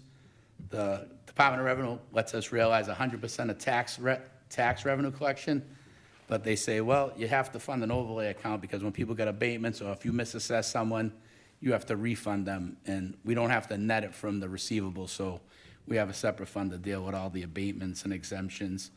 Most of our exemptions are actually statutory for veterans, for blind, for elderly, so most of the activity in our overlay account are statutory exemptions, but there are cases where someone has a gripe on their assessment. They can bring it to the assessors in the month of January, and those cases are heard and either awarded or mitigated, or they go to the ATB. But $1.6 million is what we put aside for 2027. $163,000 of cherry sheet revenue goes directly to the library, so we recognize it as revenue on one side, but then I put it as an expense because that goes directly to the library. In the snow and ice deficit, like I said, we had $1 million snow and ice deficit, and I think it's $1.022 million to be exact, and that will be raised to fund the operational deficit of 2026. Next slide. So, balanced budget 2027. Revenues equal expenses. All the revenues in this presentation are estimated and rounded. The budget is the foundation for the forecast for 2028 and beyond, which I also have distributed to you as part of your budget book. So the real challenge here is, how do we close funding gaps during the years of construction of the new high school while we wait for tax revenues from new growth to catch up? So I had a few ideas that I thought I'd list. Next slide. So the following, again, these aren't endorsements, these are just talking points that I think are some of the least prickly ways of raising revenue to help bridge the gap. So we've talked about many of these already, but the CPA is called, that's the Community Preservation Act. For those who don't know what the Community Preservation Act is, that is a law that allows for us to have additional revenues of up to 3% of the tax levy for certain expenses that will create, and if we raised 3% more taxes, it would create capacity in the general fund. But that CPA needs to be spent on certain things: historic preservation, open space, affordable housing, and administration of the CPA itself. So again, if we were a community that passed the CPA, we could raise an additional 3% in tax revenue to fund those types of programs. And the Commonwealth also matches those funds. It used to be 100% match, but every year it's a different match based upon the sales in the Commonwealth, because there's, I believe they call them stamps tax or whatever, the 4.56 on the 1,000 you pay at the registry of deeds. That goes into a fund, and those funds are matched to your CPA fund. So not only do you get 3% more tax levy, you get free money on top of that. Again, open space, affordable housing, historic preservation. I could think of many things that are funded in the general fund that those could be deferred to the CPA and create capacity. Cannabis excise. What can I say? Everyone else gets it around this, in the neighborhoods except us. I'm not going to get into it, but it's... People just voted against it. Doesn't mean I'm not going to talk about it every year. So okay. Anyway, that's an option. Beats an override, doesn't it, Mr. President? Anyway, again, I'm not proposing, I'm just talking. Well, again, I don't think it has, but... It's sunk. It hasn't just sailed, it's sunk. Other ways, some of them I left off here because I didn't want to see everybody's head spin off their shoulders, but currently we fund the high school stabilization fund with 10% of our free cash going into that fund. And we've also made a motion to dedicate any energy credits from the high school construction to go into that fund. So that's a start. So yeah, keep your fingers crossed. Here's one to consider. I put in the sleeve of your budget book a breakdown of the Community Improvement Trust Fund revenue that the city has, and right now that's over $2 million. I would respectfully like the council to consider putting 50% of the Community Investment Trust Fund into the high school stabilization account. Everyone's nodding no. I don't know what any bigger community improvement there is than the new high school. I don't know any community that does what we do with these type of funds, but I'm here to say it, and you guys can say no all you want, but I think it's a good idea. Sale of city-owned land, I don't know what's available, but if there's city-owned land that's available, city-owned buildings, proceeds from those types of sales could go into the high school stabilization account to help bridge the gap. You know, donations, sponsorships, public-private partnerships, stuff of that nature. There's got to be some brainstorming here on how to fund the gap here. Now you can nod no at every idea I have, but until you have better ones, we'll be here asking for things like overrides and trash fees and stuff like that. So before you just nod your head no on all these things, I think you really got to consider some of these, because we'll be there before you know it. But the good news is, next slide. On behalf of the mayor, I'm happy to answer any questions on the budget as submitted. I know you just got it tonight, so obviously you're not going to have too many questions, but for those at home, the budget hearings are scheduled for Ways and Means Subcommittee on Tuesday, June 9th, Wednesday, June 10th, Then ultimately, on June 22nd will be the final Ways and Means Subcommittee meeting, and then final deliberation and appropriation of the budget on June 22nd. Thank you all for listening.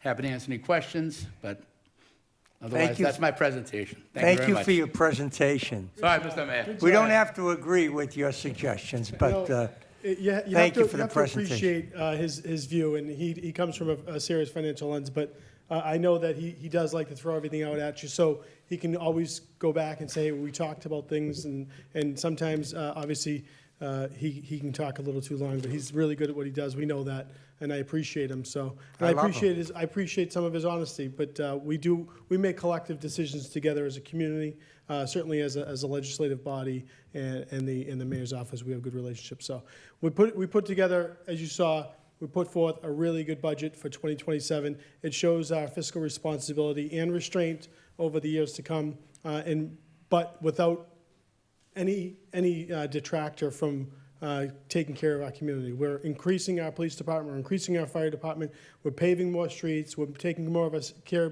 of our city property, we're investing in our schools. What more can we do? So with the as we've read, state funds are not coming in as fluidly as they had in the past on percentage-based, consistent with the expenses. 3 years in a row of pretty much double-digit increases in health insurance. Those are the things that, fortunately, we have had growth in our community to help provide an offset to those increases. And, it was, I think, 3 years ago, it was 12 or 13% in health insurance, 10%, this year 7%. So do the math. When you only got 1.7% as a total budget, we're doing that with new growth. I think we're probably going to save questions for the, go ahead.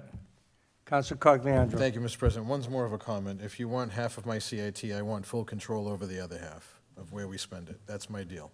I think that's a reasonable request. Thank you, because I have sidewalks and streets that I would like to get paved with that money, so I'm happy to give up some of it, maybe not 50%, but we can talk about that. You just started with 50, we were good there. I'm not endorsing that. Just for the record, I'm not endorsing that.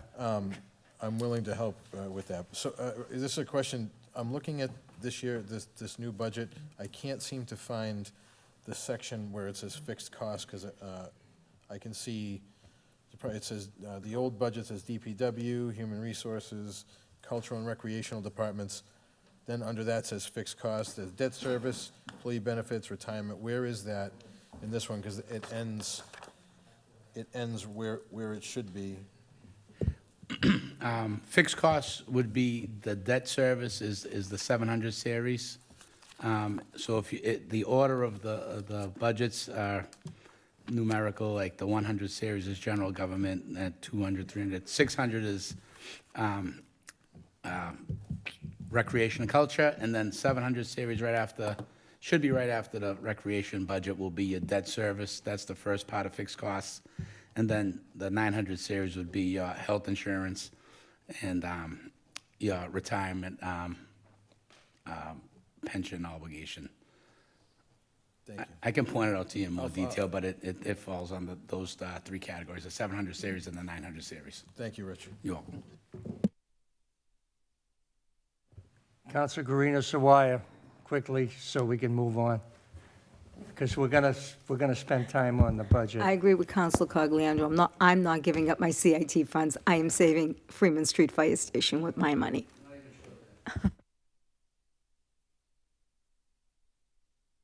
Councilor Argenzio. Thank you, Mr. President. I'll be brief. I just want to thank the mayor and Mr. Visquet. This was an excellent presentation, really laid it out very well. I might be unpopular with my colleagues because of this, but as a city council, we authorize the borrowing of all this money. So I think we have to be kind of part of the solution when it comes to paying for these things. Speaking from a ward council, I have probably less CIT money than anybody, so maybe it's easier for me to give it up. But I don't have any problem, working out the CIT money. I don't have a problem looking at the cannabis thing again. I know Mr. Visquet said he had some other options that he didn't want to mention. I'd certainly like to hear them. At some point, just throw them out there, no matter how much our heads would spin. But I think we have to be part of the solution here. We authorize the borrowing of a lot of money, and at some point we have to pay the piper here. So I wouldn't be in favor of the CPA, because that's almost like a override, because it's 3% more on people's taxes. I wouldn't be support that, but I'm willing to listen to anything you throw out there. Thank you. Thank you. I tried to warn you.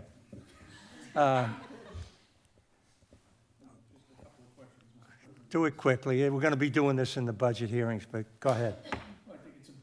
Yeah, no, absolutely. Go right ahead. Go right ahead. Thank you very much, Mr. President. We talk about, Mr. Viskey, we talk about the funding gap, and we're going to go through a few lean years with the funding gap. Could you be more specific of the years that we're going to have the funding gap? The next 3. The next 3, okay? Question number 2, what is our total borrowing going to be on the new high school, projected? $259 million. $259 million. And you think by taking $1 million of our CIT money is going to help fund a $233 million debt? I know it's going to help. It's going to bridge the gap between the lean years of 2028, 2029, and 2030. And that's only existing funds as of March 31st, 2026. So I'm not even talking about the funds that will come in all future CIT contributions. And again, the Community Improvement Trust, in the nature in which we run it, is very unique to the city. So not to go down too many wormholes here, but I never seen a city council have control of city funds. So it's a suggestion on how to bridge the gap. Correct. So yes, I do think it will help. I know it will help. Okay. Our debt service is $12.6 million, according to your 2027 budget. Our debt service is going to be what in 2028 or 29 with that gap? If you look at the 11. No, I know. I want It's you in to. front of you. I don't have the number in front of me. That's what I'm saying. You come before us and you don't have the numbers. I'm talking about the 2027 budget. I don't have the 28, 29, 30 in front of me, but you do in front of you, and I Okay. can certainly go Well, over we're them all with a you. little concerned of what that gap is going to No be. one's more concerned than me, Counselor. Okay. I think the residents are going to be concerned about this also. Again, If the we have to residents do are a not going to tax have to bear override. the cost of this on their back because we can't raise property taxes anymore. So that's why we have to come up with alternative solutions. I'll have more questions at the Ways and Means Committee. And thank you so much for your presentation.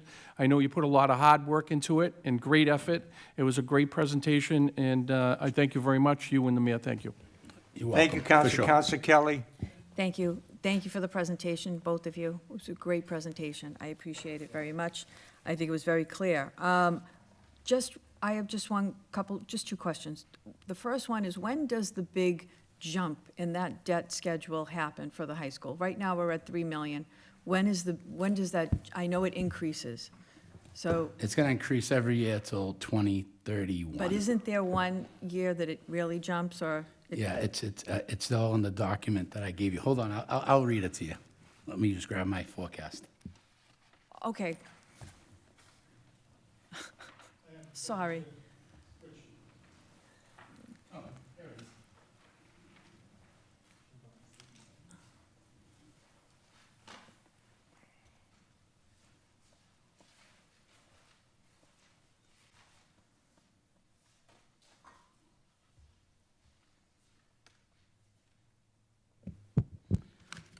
All right, so for 2027, $3.125 million of short-term debt interest is budgeted and accounted for.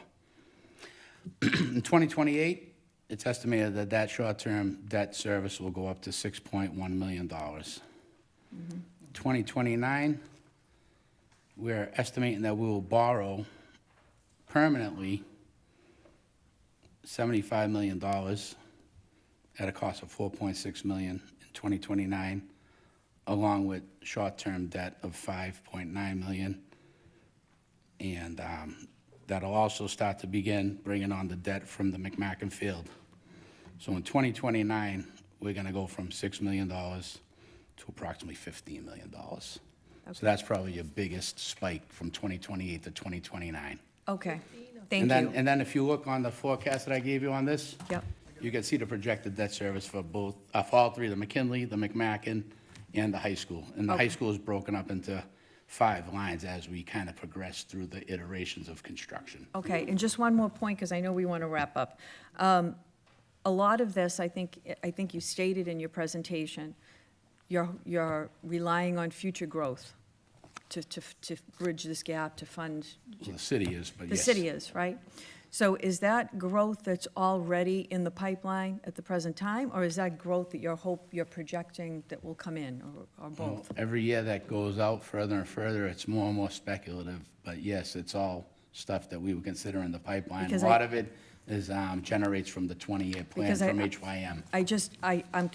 I'm concerned with that only because of what went on with Suffolk Downs, right? Suffolk Downs, the revenue didn't keep pace. It's not keeping pace with what we're going to need. So to keep relying on future things that may or may not come to fruition to cover commitments that we already have is just where I have a problem. And already tonight, if we're depending on future growth, we see motions on the agenda tonight that deal with some of the impacts, or look at the impacts of that growth. So we have a balance there. We want more growth, but we're seeing impacts. So I just want to be Yeah, well, that's aware of exactly that. why I'm talking about different options other than growth, if the growth does not happen. So- Right, but I So don't- for sure, every single number on this forecast is a guess.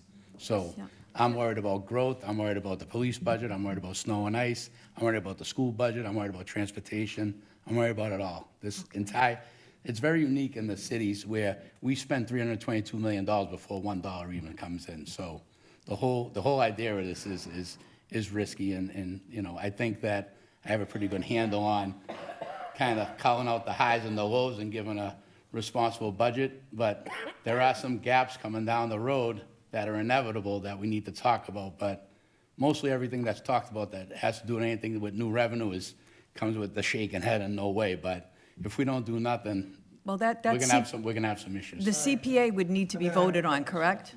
Of course. I just want the residents to understand that. Oh, yes, for Okay. sure. Thank you, Counselor. That's, so. Thank you. Mr. President. I want to, before you speak, Mr. Mayor, I want to thank the CFO and you for a great presentation. I don't agree with some of the suggestions, and that's fine, but it doesn't take away from the professionalism of this presentation. I thought it was very good, and I'm not going to be the one to say, you know, I warned you, but this was coming, and we knew this was coming, and there's got to be ways of finding money to pay for this now, because you did bond it, you did put the city on the hook for it. So we're all on the same page when it comes to that. Some of us don't like some of the suggestions. We might have some of our own, and we'll go from there. But now, Mr. Mayor, you got the floor. Thank you, Mr. President. I appreciate your leeway. I just want to make sure that the message isn't missed. Rich, CFO, does a very good job of making a very full explanation of not just this year's budget, which is very good, but also giving you the 5-year forecast, which, we could just come up here and say everything's great. And everything is very, very good. Almost every community in the greater Boston area has gone through an override over the last couple of years. It's wild. We're not considering things like that. So don't let the message that Rich is sharing good information with you distract you from a very professionally in responsible budget this year. We're going to go at the same process next year and present you another responsible budget. What Rich is just trying to do, and we want to be forthcoming with everyone, is when there are those lean years, those years that they're going to be potential areas of opportunity, we want to make sure that we're getting ahead of it, and that doesn't mean that those things are going to happen. But if the stars don't align, then yeah, we're going to have to make some different decisions. Just don't sell the fire station. No, don't what? Don't sell the fire No, of course not. And he says things like that, but these are vacant lots we're talking about. We're not selling any city property that is of any use to us. These are things like if we were, and I'll just say this, if we talked about moving the recreation center to a real recreation space, what are we going to do with the dilapidated house on Beach Street? We're not going to keep it. So those are the things that those are 5, 7, 10 years down the road. We may not be here at all, but he puts things in front of you. Please don't take it as a distraction. Don't get distracted. Stay focused on the areas in front of you. I think that the buzz terms did exactly what sometimes I feel that they do, is they buzzed you up. It's really, we presented a good budget. If you think that we're in trouble, if anyone here thinks that we're in trouble, then give us a real recommendation and let us know how you would solve it. Don't, the word concern is overly used sometimes without a real solution. So if there is concern, provide me with a solution. I'll be happy to work on it. And I think that we've done that so far over the last few years, and we're going to continue to do over the next few. Thank you. And this was a good presentation of a fiscally responsible budget for this year. I'm not worried about this year. I'll do it again next year, too. I'm not, I hope so. I hope so. Thank you very much. Ways and Means. Calendar item number 9, communication from the city auditor relative to the opioid abatement trust fund transfer for the FY27 budget. Mr. Visky, Hello Mr. again. CFO. Hello. Thank you. As you all know, the city is a recipient in awards due to the opioid pandemic, or whatever you like to call it. We are receiving funds from all the drug manufacturers and such. Those funds go into its own trust account. We cannot spend those dollars without the appropriation from the city council. The way those dollars are spent under the purview of the Chief of Health and Human Services, who can give you a nice presentation on what her plan is. And all I'm here to do is support the appropriation from the trust fund into the health department's budget so they can perform the goals of the 2027 opioid trust. So I'll leave it to Chief Buck here to give more explanation. Thank you. Ms. Buck, you have the floor. Thank you. We're going to fly through our presentation. I am Lauren Buck. I hope I didn't scare you into that. No, not at all. Okay. I'm Lauren Buck. I'm the Director of Public Health, and I'll introduce my colleagues. Hi, Carrie Ann Salemi, Program Manager for the Substance Use Disorder and Homelessness Initiative Office. Hi, Nicole Palermo. I'm the clinician for the Substance Use Disorder and Homelessness Initiatives Office. And I want to say hi to my daughter. She's been watching me since 7 p.m. to see me on TV. So. Thank you all for showing up here.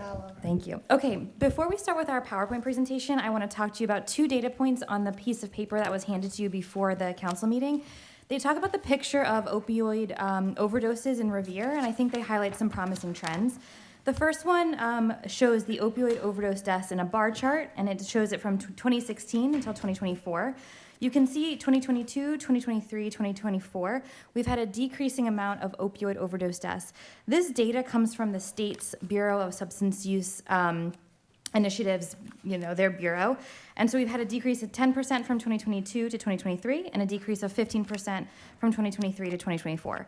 The data for 2025 is not available yet. It usually comes out around July, but we're hoping and expecting to see another decrease in 2025 as well. So again, a promising rate of decline in our opioid overdose deaths. And then the second chart is data from our Revere police. It's not necessarily comprehensive data that shows the complete picture of overdoses because there are many overdoses that happen potentially that someone doesn't call 911, or maybe they go right to the hospital and don't use a first responder. But this is a good picture that shows as well that we're decreasing in the total amount of overdoses for the last several years. You can see in 2022, we had 149 total overdose events that were responded to by police and fire. 2023, 122. 2024, 75, and 2025, 55. We obviously don't have the total number for 2026. We're only 5 months in, but I thought it might be good to illustrate where we were in those years, where we are this year, so at the end of May. In 2022, at the end of May, we had 64 overdoses. In 2023, 51. 2024, 41. 2025, 21, and this year only 18. So all of that, both of those data points show that we are trending down in both overdose deaths and total overdose response, which is a great trend. And now we can start our presentation. So you can flip to the next slide. So we're first going to talk about how we spent opioid abatement funds in fiscal year 2026. We spent a total of $211,143. We had a goal of spending $243,000, and we didn't hit that goal for one specific reason, which I will talk about. We had 3 categories of spending. If you remember, we came to you last year presenting a 5-year spending plan that was voted on by our opioid abatement working group, which at that point was meeting monthly, now meets quarterly, but still has maintained a good group of people with lived experience, people who work in the field, people, bereaved parents who are, have a connection to Revere, and us who, kind of administer the group. And we decided on 3 categories of spending at that time: housing, community engagement, and prevention and harm reduction. We were able to execute contracts in all of these spending categories in 2026. The amount of expenditure is the second column on the page. And you can see at the very bottom, we were expecting to spend $65,000 for our street medicine contract, but we only had a street medicine physician for half a year, so that decreased approximately by half.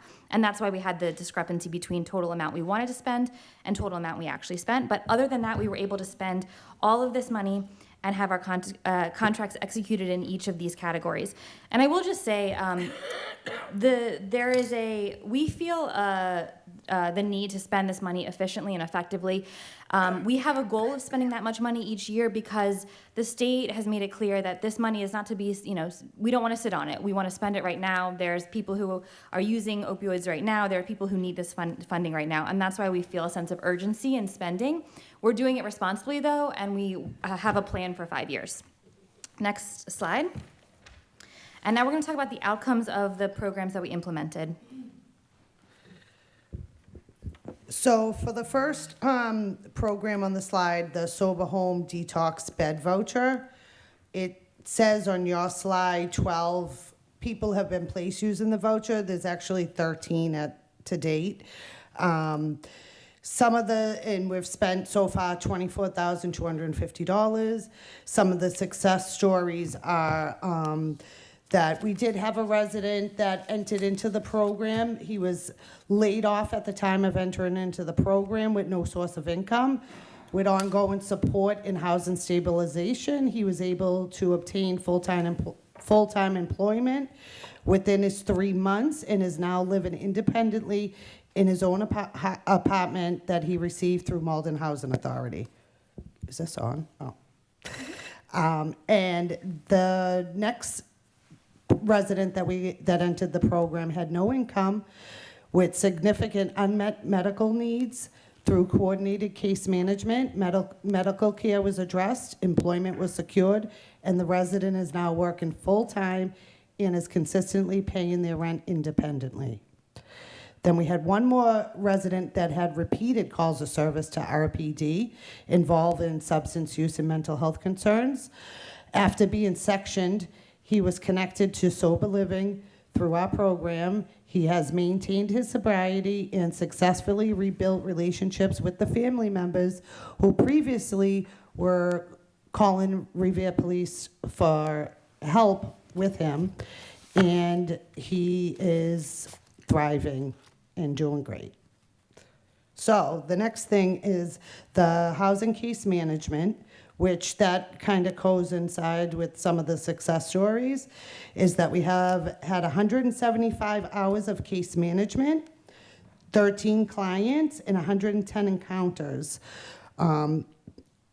with the high-intensity case manager, and she has been able to help with these success stories. And the next thing is the RAW, which is the Revere Adolescent Wellness.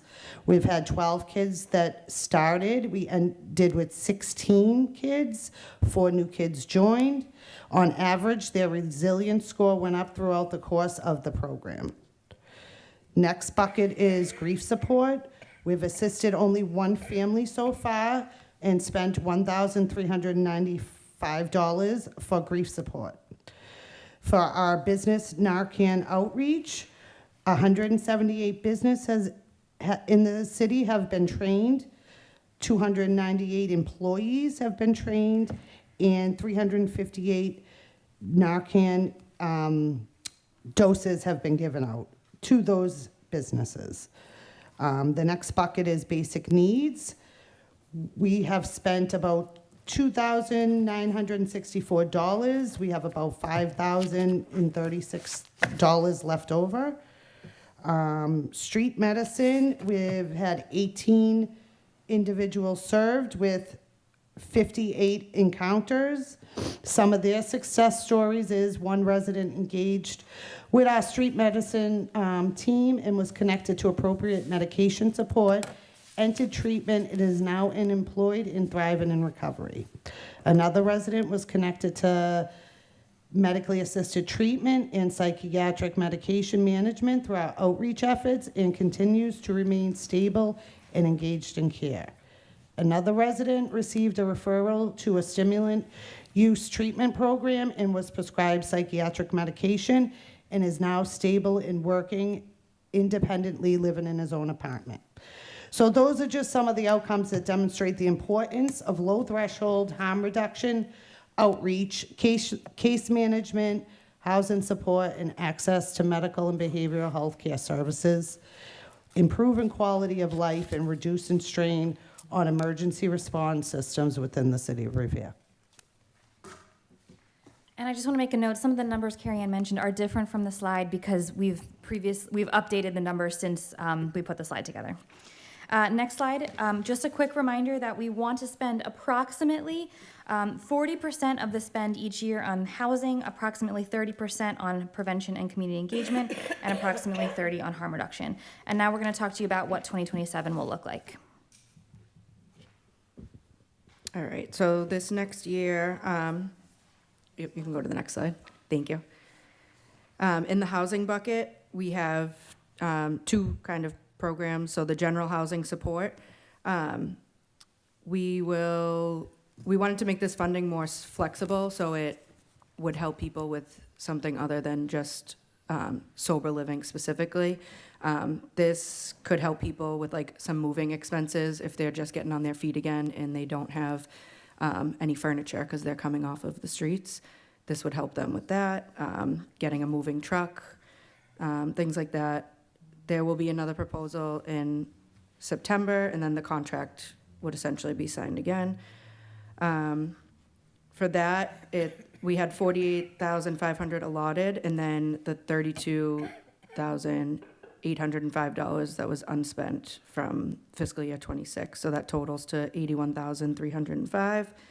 And then the second bucket is the high-intensity case manager that Carrie Ann told you before, kind of goes along with this housing voucher program. We see the value in continuing having this high-intensity case manager. A lot of times you get people housed off of the streets and they're still in survival mode. That kind of makes way for them to potentially get violations against them in their housing wherever they're staying. With this high-intensity case manager, they're meeting regularly. They have that extra support. They're learning how to kind of live independently again. So it's preventing people from coming back on the streets and, back through our doors. And then the total number at the bottom, yours is a little bit off because we didn't add in the 32,000 to the total, so that was our mistake. You can go to the next slide. Community engagement and prevention. So the business outreach, Narcan administration program will get 13,000 again. It's going to be continued on. They'll continue to reach out to 5 businesses a month throughout the year. So that's just going to be a contract renewal with the same company that we contract now. And the second program is the adolescent program.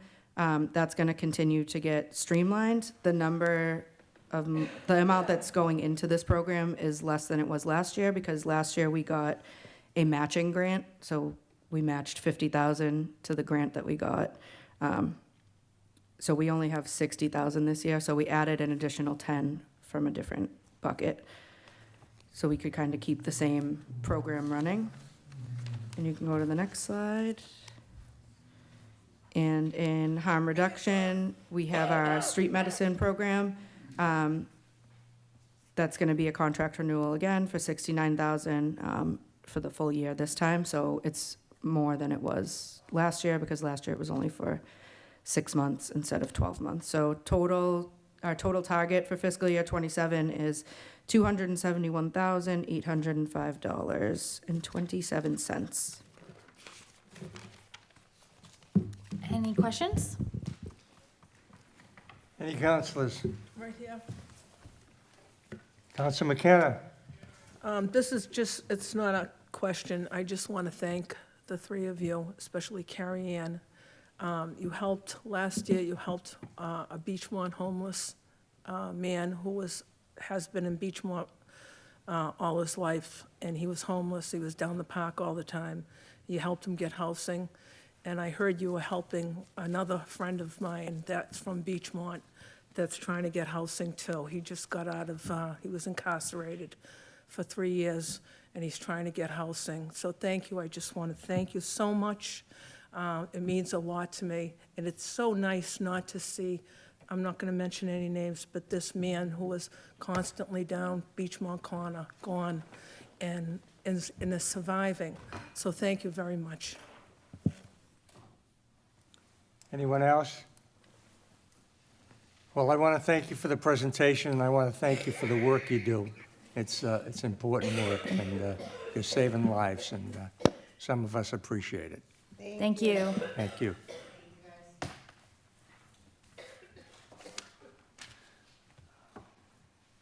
Okay, on the appropriation. Roll call. Shall the City Council approve an appropriation from the Opioid Abatement Trust Fund to the Public Health and Other Expenses account in the amount of $239,000? Counselor Argenzio? Yes. Yes. Counselor Cogliandro? Yes. Yes. Counselor Janino? Yes. Yes. Counselor Guarino Sawaya? Yes. Yes. Counselor Haas is absent. Counselor Kelly? Yes. Yes. Counselor McKenna? Yes. Yes. Counselor Mercurio? Yes. Yes. Counselor Novoselsky? Yes. Yes. Counselor Silvestri is absent, and Council President Zambudo? Yes. Yes, the transfer has been approved. Thank you. Good night. Calendar item number 10, communication from the Chief of Planning relative to a proposal for a tourism destination marketing district. I'm going to send this to zoning.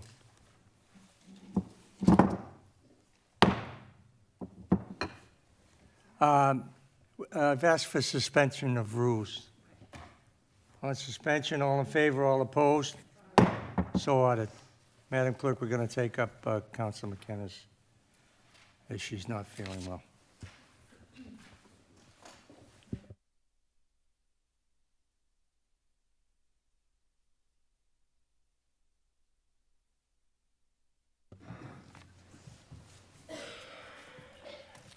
Calendar item number 14, motion presented by Councilors McKenna and Novoselsky that the mayor request the DCR to install a green arrow turn signal on Ocean Avenue for traffic turning left onto Beach Street. Council McKenna. Thank you, Mr. President. So I got 2 calls within the last 2 weeks or 3 weeks, who knows. People can't get onto Beach Street from 6 a.m. to 9 a.m. because of the flow of traffic that is coming from Lynn, Swampscott, Marblehead. They won't let them in, they won't let them turn.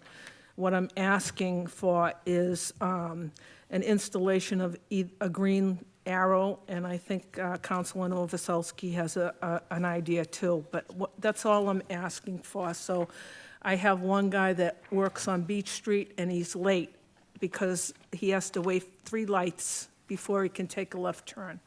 So it's an easy fix, and I'm going to give it to Councilor Novoselsky because he has a great idea, so thank you. Council Novoselsky. Thank you, Mr. President. Mr. President, I've been contacted also, but more so on the Shirley Ave location at Ocean Ave. And I suggested to DCR a long time ago that instead of putting in a new headlight, a new traffic light, it would cost a lot more to do that than just put a delay on the box of the ongoing north and south traffic. Put a delay on the southbound traffic so the northbound traffic can make the turn. And I'd like to offer this as an amendment, not as an alternative, not as a substitution, but put in the letter that it be an or, the right arrow from at North Shore Road I mean, at Ocean Ave and Shirley Ave, and also, instead of a right arrow from Ocean Ave to Beach Street, put like a 30-second delay on the green light. And I think this would be a lot easier for MassDOT to handle. So I'd like to make that as not a total Is this substitute. MassDOT or DCR? Well, Okay. that's still Don't the get me in question. trouble That's here. still the question. Okay. I heard Yeah. North Shore Road there. Yeah, it's not, it's not, Don't it's a get me in trouble. DCR spot, so, and they've helped me on stuff like that before, so I'd like to make that as a secondary choice. I think they're good suggestions. Yeah, so I'd like to see that happen at both locations, So Shirley we're Ave gonna and amend that motion? Beach Street. Yep. Okay, on the amendment? All in favor, all opposed? So ordered. I should have said on the motion as amended. Okay. Calendar Nobody's item. perfect. Sorry.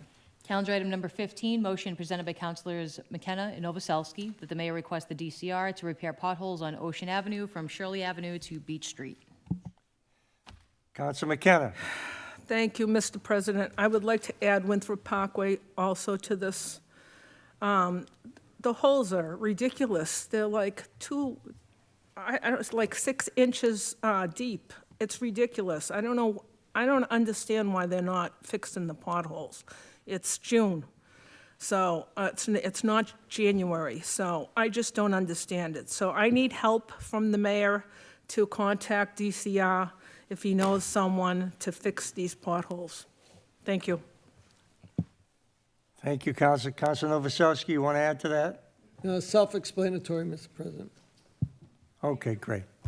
On the motion, all in favor, all opposed? So ordered. Back to the regular order of business.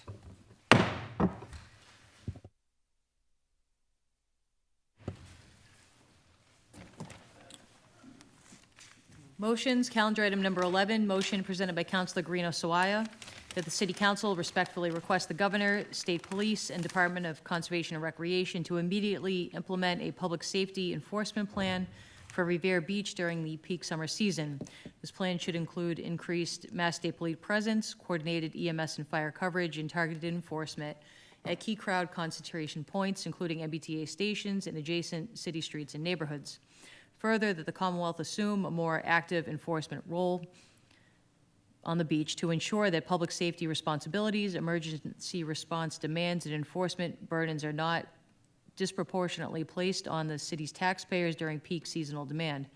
Further, that special attention be given to disruptive, dangerous, and unlawful behavior associated with large regional crowds traveling into Revere Beach from outside the city, including incidents that spill into residential neighborhoods, interfere with traffic and public safety, overwhelm local resources, and negatively impact the quality of life of Revere residents and businesses.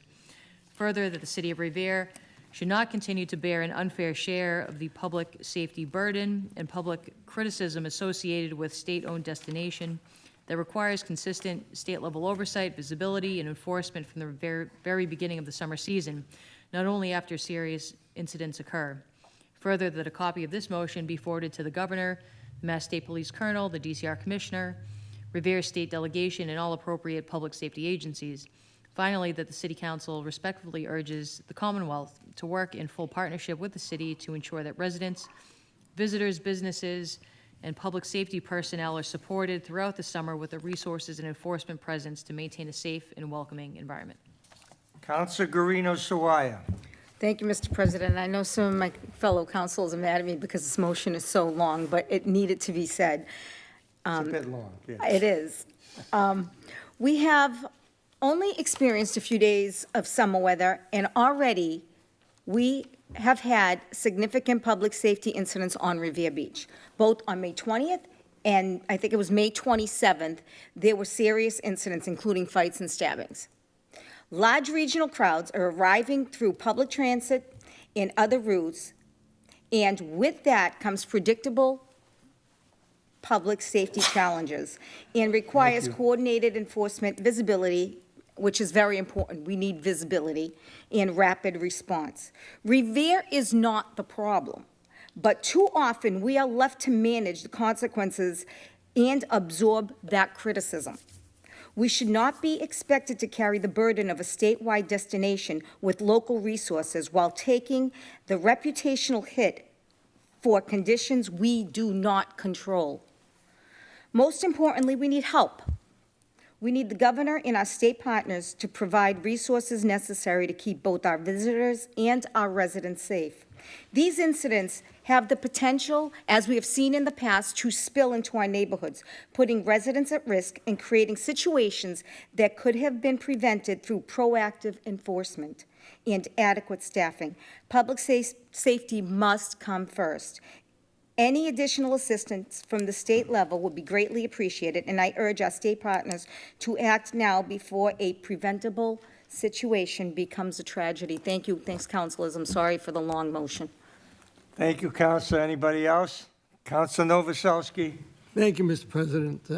I spoke to Counselor about this, and, you know, I understand where you're coming from. But may I say, we're not forgotten, believe it or not. Those incidences were pre-summer events.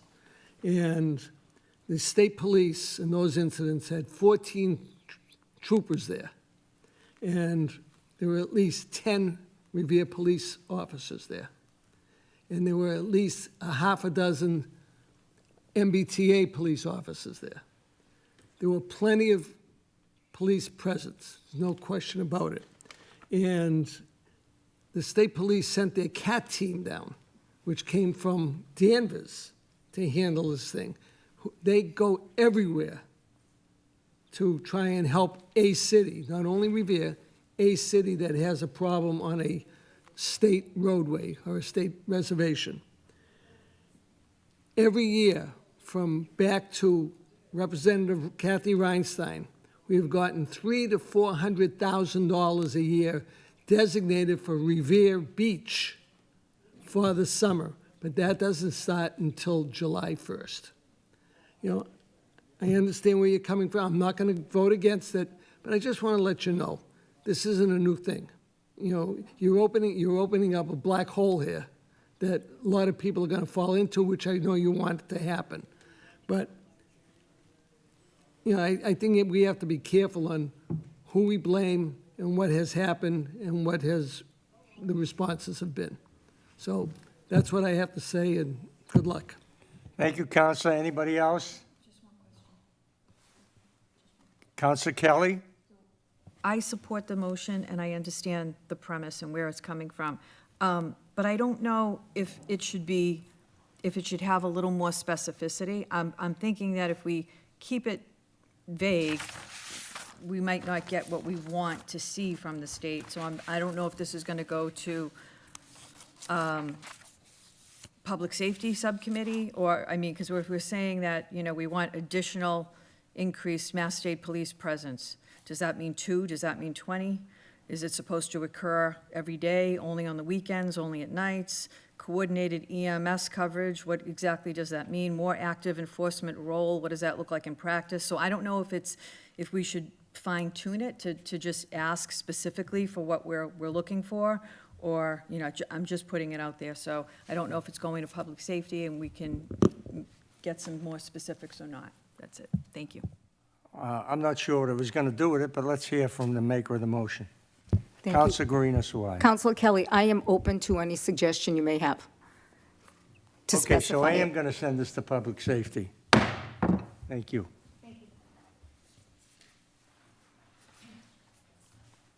Calendar item number 12, motion presented by Councilor Guarino-Suarez that the mayor, Traffic Commission, Revere Police Department, Mass State Police, Parking Department, and Inspectional Services be requested to increase enforcement against delivery vehicles, rideshare operators, and commercial drivers, including but not limited to Uber, Lyft, DoorDash, Instacart, Amazon Prime, and similar services, who routinely double park or stop in active travel lanes on Revere Beach Boulevard and other major roadways instead of utilizing legal parking or designated loading areas. Residents continue to raise serious concerns regarding drivers who stop in travel lanes, place vehicles in park, and leave them unattended while completing pickups or deliveries, despite the availability of nearby legal parking options. These practices contribute to traffic congestion, unsafe roadway conditions, delays for motorists, and potential barriers for emergency response and public transit operations. This council further notes that enforcement expectations must be applied consistently. Any private motorist who obstructs a travel lane and leaves their vehicle unattended would be subject to immediate enforcement action, and the same standard should apply to all commercial and delivery operators utilizing city streets for business purposes. Finally, that the city coordinate enforcement efforts with the Mass State Police and evaluate whether additional signage, designated loading zones, or enhanced penalties are warranted to address ongoing safety and traffic concerns along Revere Beach Boulevard and surrounding corridors. Council Guarino Sawaya. Thank you, Mr. President. Just last week alone, I received 4 separate complaints from my constituents regarding this issue. One of my constituents was extremely upset after nearly being on a head-on collision on Revere Street. There was a delivery driver who stopped directly in the middle of Revere Street, didn't pull over on the sidewalk or anything, didn't pull into a spot. They stopped in the middle of the road, got out of the car, and went into a restaurant that was on Revere Street and stayed in there for about 7 minutes, left the car there, that they had to try to go in the opposite lane to go around them, and there was a car coming head-on. So they have to be able to adhere to the rules of the road. If I were to do that, I would probably get a ticket. If you were to do that, you'd probably get a ticket. So it should be the same for these drivers. They should have rules and regulations, and they must be followed. Thank you. Thank you, Council. Anybody else? Council Novoselsky. Oh, well. Mr. President, thank you. I've seen a lot of this happen on Shirley Ave. But we don't have enough police in Revere or state police to be on every corner and watch every violation be made and be able to tag someone. They're there for 7 minutes. By the time a cruiser gets to there, they're gone. So it's okay? So I'm not saying it's okay, and I hope that you wouldn't do what this is talking about. But again, I'm gonna vote for it, but I'm just telling you, again, you're opening up a black hole. We do not have enough people to watch every moment. If it happens to be a cop coming down the street and sees it happen, then yes, they'll get them. But they're not gonna be looking around just for people double parking. Thank you. Thank you, Council. Anybody else? On the motion, all in favor, all opposed, so ordered. Calendar item number 13, motion presented by Councilor Guarino Sawaya that the mayor be requested to establish a housing impact monitoring committee to be administered by the Department of Planning and Community Development in coordination with relevant city departments. This program shall produce an annual public report on housing development in Revere, including total housing units permitted, under construction and completed, distribution of development by neighborhood and zoning district, progress related to MBTA Communities Act compliance, housing proximity to transit corridors. The report shall also assess impacts on school enrollment and capacity, traffic and transportation infrastructure, water, sewer, and public safety services, emergency response access. The department shall include policy recommendations based on observed trends, including potential zoning, infrastructure, or planning adjustments. The report shall be presented annually to the City Council, posted publicly on the city's website, included in major zoning and large development review materials where applicable. Further, that this motion be forwarded to the Planning Board for review, and that the administration provide an implementation plan within 90 days. Council Guarino Sawaya. All I'm asking for is a document. I would like to know, okay, so as housing development continues through Revere, residents often ask how many units are being built, where are they going to build, where are they going to be built, what impact will that growth have on our schools, roads, public safety services, infrastructure. The annual report that I'm requesting would provide that information in one transparent and publicly accessible document. It's important to recognize that residents do not always see the broader benefits of the housing development as well. So increasing housing supply creates a competitive market. So that's what I want this to basically show. which can help stabilize housing costs and improve affordability over time. So it also should state like what developers are often required to do for infrastructure improvements and mitigation investments before their projects move forward, which benefits the community as a whole. So that's what this document that I am requesting be brought to us so we can make it public to the residents so they can track the growth and understand the impact and ensure that the city is making informed decisions based on data rather than people assuming that we're just building, building, building. I want them to understand why, and I want us to understand what's happening, like, on one paper. Thank you.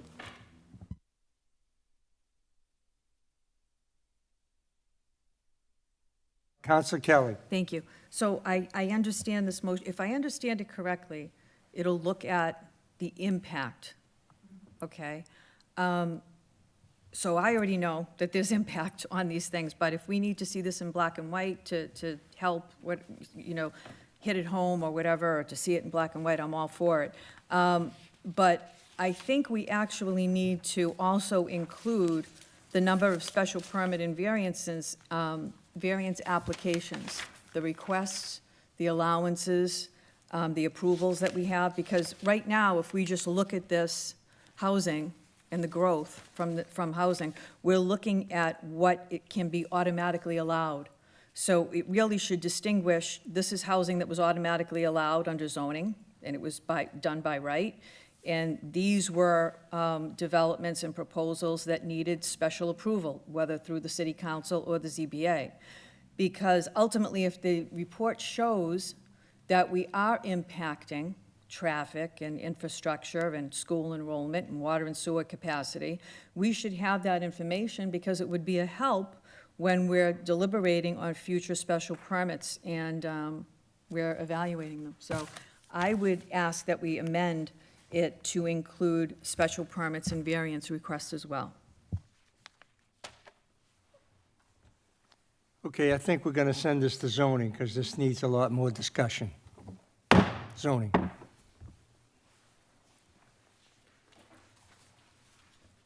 Calendar item number 16, motion presented by Councilor Mercurio that the mayor request State Rep Jeff Turco and State Rep Jessica Janino to appear before the City Council to present a comprehensive map and overview identifying all state agency responsibilities within the City of Revere, including but not limited to MassDOT, DCR, MBTA. Said presentation should clearly identify which agencies are responsible for road maintenance, winter snow plowing, sidewalk, snow removal, grass and landscape maintenance, sidewalk grass strip maintenance, pothole repairs, roadway reconstruction, traffic signal maintenance, parking lot maintenance, and surrounding areas around parking lots and other seasonal maintenance responsibilities. The presentation should also include a detailed map of all applicable roads, sidewalks, parking lots, and traffic signals, along with a list of agency contacts for residents and city officials. Councilor Mercurio. Thank you, Mr. President. Mr. President, this is fundamentally about accountability, communication, improving city services for our residents. Since I was sworn in January, many residents have contacted me regarding potholes, snow removal, sidewalk maintenance, traffic signals, grass cutting, and roadway repairs. Too often, the challenge is that many of these roads, sidewalks, and facilities are not maintained by the City of Revere, but by various state agencies, including the Mass DOT, DCR, and MBTA. Many residents, and frankly, many elected officials, do not always know which agency is responsible for a particular roadway, intersection, sidewalk, parking lot, or public space. This creates confusions, delays responses, and causes frustration for everyone involved. This motion seeks a comprehensive presentation and map identifying exactly who is responsible for what throughout the City of Revere. It will provide councilors, city departments, and residents with a clear understanding of maintenance responsibilities, agency contacts, and reporting procedures. This information will help us respond more effectively to residents' concerns advocate more successfully for repairs and improvements, and hold the appropriate agencies accountable when issues arise. This is not just a Ward 1 issue or a district issue. It affects every neighborhood in Revere and every member of this council. Having this information readily available will improve government transparency and make it easier for residents to get answers and results. Our residents don't care which agency owns the roads. They just want the problem fixed. This motion helps us to identify the right agency, contact the right people, and get results faster for residents of Revere. I respectfully ask for the council's favorable support of motion 26-116, and thank you, Mr. President. Thank you, Counselor. Counselor Cogliandro. Thank you, Mr. President. I agree with this motion. I think having a map readily accessible to us and the public is a great idea. The only thing I have in question is who we're sending this request to, which is the state reps.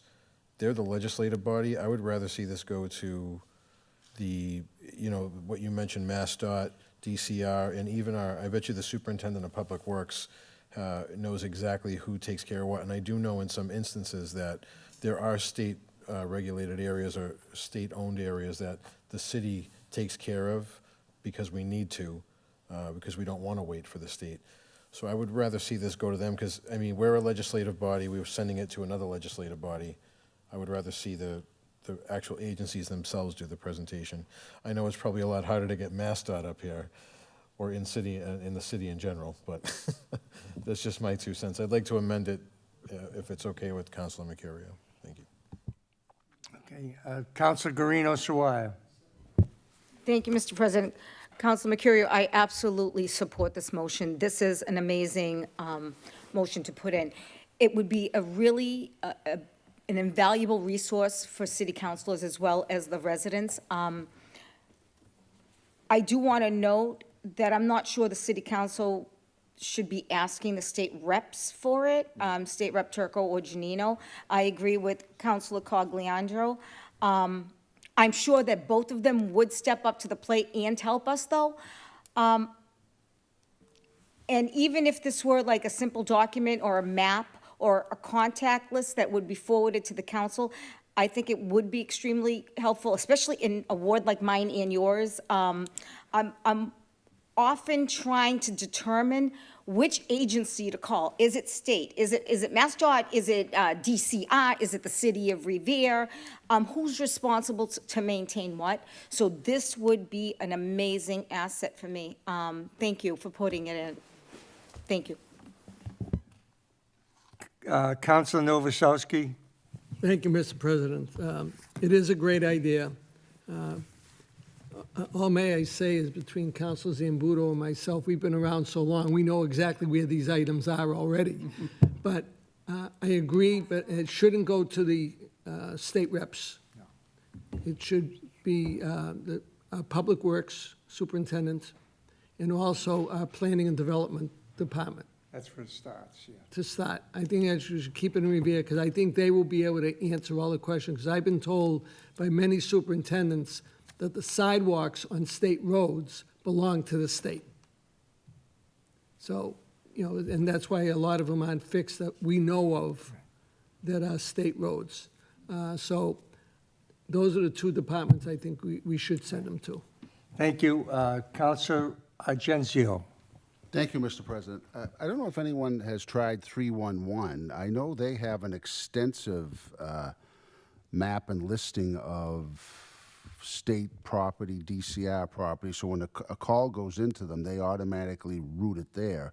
So you may want to include them. I believe they have a lot of this information at their disposal because I know they route these things as people call in. So you may want to add them to the local people that we're going to ask. Thank you. Thank you, Counselor. I'm inclined to send this to zoning only because I think it starts with the Director of Planning. He can help us with it, and we can reach out to all the resources. And I agree with Councilor Cogliandro that it's got to be addressed to in-house and not to not a legislative body, but they will assist us. in- Yeah, but it doesn't work that way. You won't get there that way. But listen, it's a great motion. I support it 100%. Unfortunately, I'm recused from this motion, but it's going to zoning, and we'll get the rest of the information we need. Calendar item number 17, motion presented by Councilor Kelly, that the mayor request the owner and/or management of the Northgate Shopping Plaza to meet with the city engineer and any other appropriate departments for the purpose of reviewing internal traffic circulation patterns within the plaza and exploring possible operational improvements that may help alleviate vehicular congestion and improve traffic flow within the shopping plaza parking areas. Said discussions may include, but not limited to, internal traffic flow patterns, directional signage, lane markings, turning movements, and other reasonable traffic circulation measures intended to improve vehicular movement and public safety within the plaza. Councilor Kelly. Thank you, Mr. President. So I think anyone who visits that Northgate Shopping Plaza parking lot will agree that it can sometimes be a nightmare, especially when it's busy, when it's around the holidays. And the way that this motion came about was that a resident actually suggested to me, who was an engineer, by the way, was he suggested that the quasi intersection at the entrance of Market Basket be done away with, so that traffic could flow straight through without having to stop at that intersection, and in turn, that might help the congestion and the backup on Squire Road. Now, I don't know if that's the solution, but I think that if we can even get the owner of the plaza to agree to speak to our city engineer, that might be something an option that they could entertain. I did float this by Nick Rystrom, and he said that he did welcome the opportunity to engage in these discussions, so I think it's worth a try in the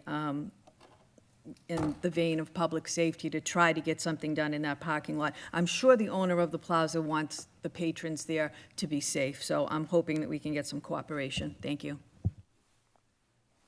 Anybody else? Mr. President.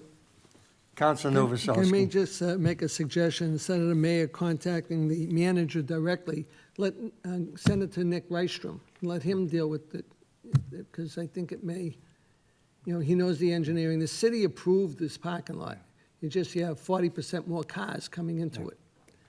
So I would think that we include Nick Rystrom on this. Yeah. So we're a victim of, is anybody else? Okay, so I'm going to speak for a minute here. We're a victim of our own success. We created the most successful TIF, tax incentive financing, in the history of the state, and brought Market Basket here. That was a dead mall. There was no traffic problem because nobody was going there. And now it's overwhelmed. And so we do need some work, and there needs to be, unfortunately, there's different ownerships. Market Basket's owned by one group, and the building, the Market Basket doesn't own that building. And the people we gave the TIF to, unfortunately, I think the man is dead, but the company still exists. But we created this monster, and I think it's on us to fix it. And I think it is probably appropriate to go through the city engineer and DPW and anybody else, traffic, anybody that wants to get involved, because it's going to be a monumental task to make it flow. It's just the volume. The hope was that other supermarket was going to be torn down, and that was going to be parking, and that was going to, but that didn't work out the way we hoped. So it is in need of help, and so I'm going to, where am I sending this? I'll send this to Public Safety.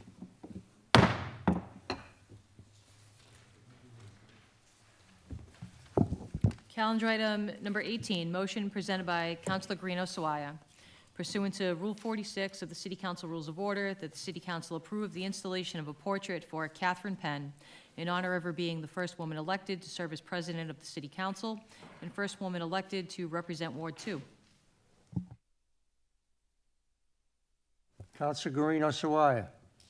I would like to add Counselor Novoselsky to this motion, and I will speak on it the day of the presentation. Thanks. Okay. All in favor, all opposed? So ordered. Oh, it does, actually. Yeah. Appointments.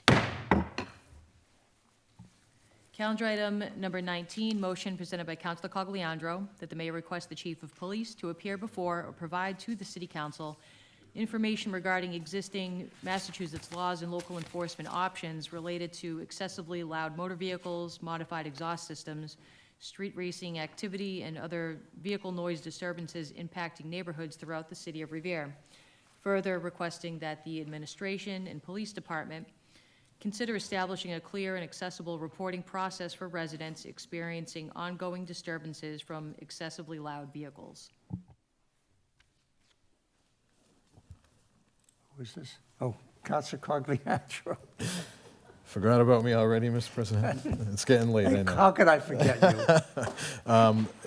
So, yeah, so I mean, this, I think that we have an issue with, you know, noise and quality of life, so I put this in and we can get a clear reporting system and what people need. Do they need to take video? Do they need to, you know, have pictures? So whatever it might be, just so it's clear how people can report these things. Thank you.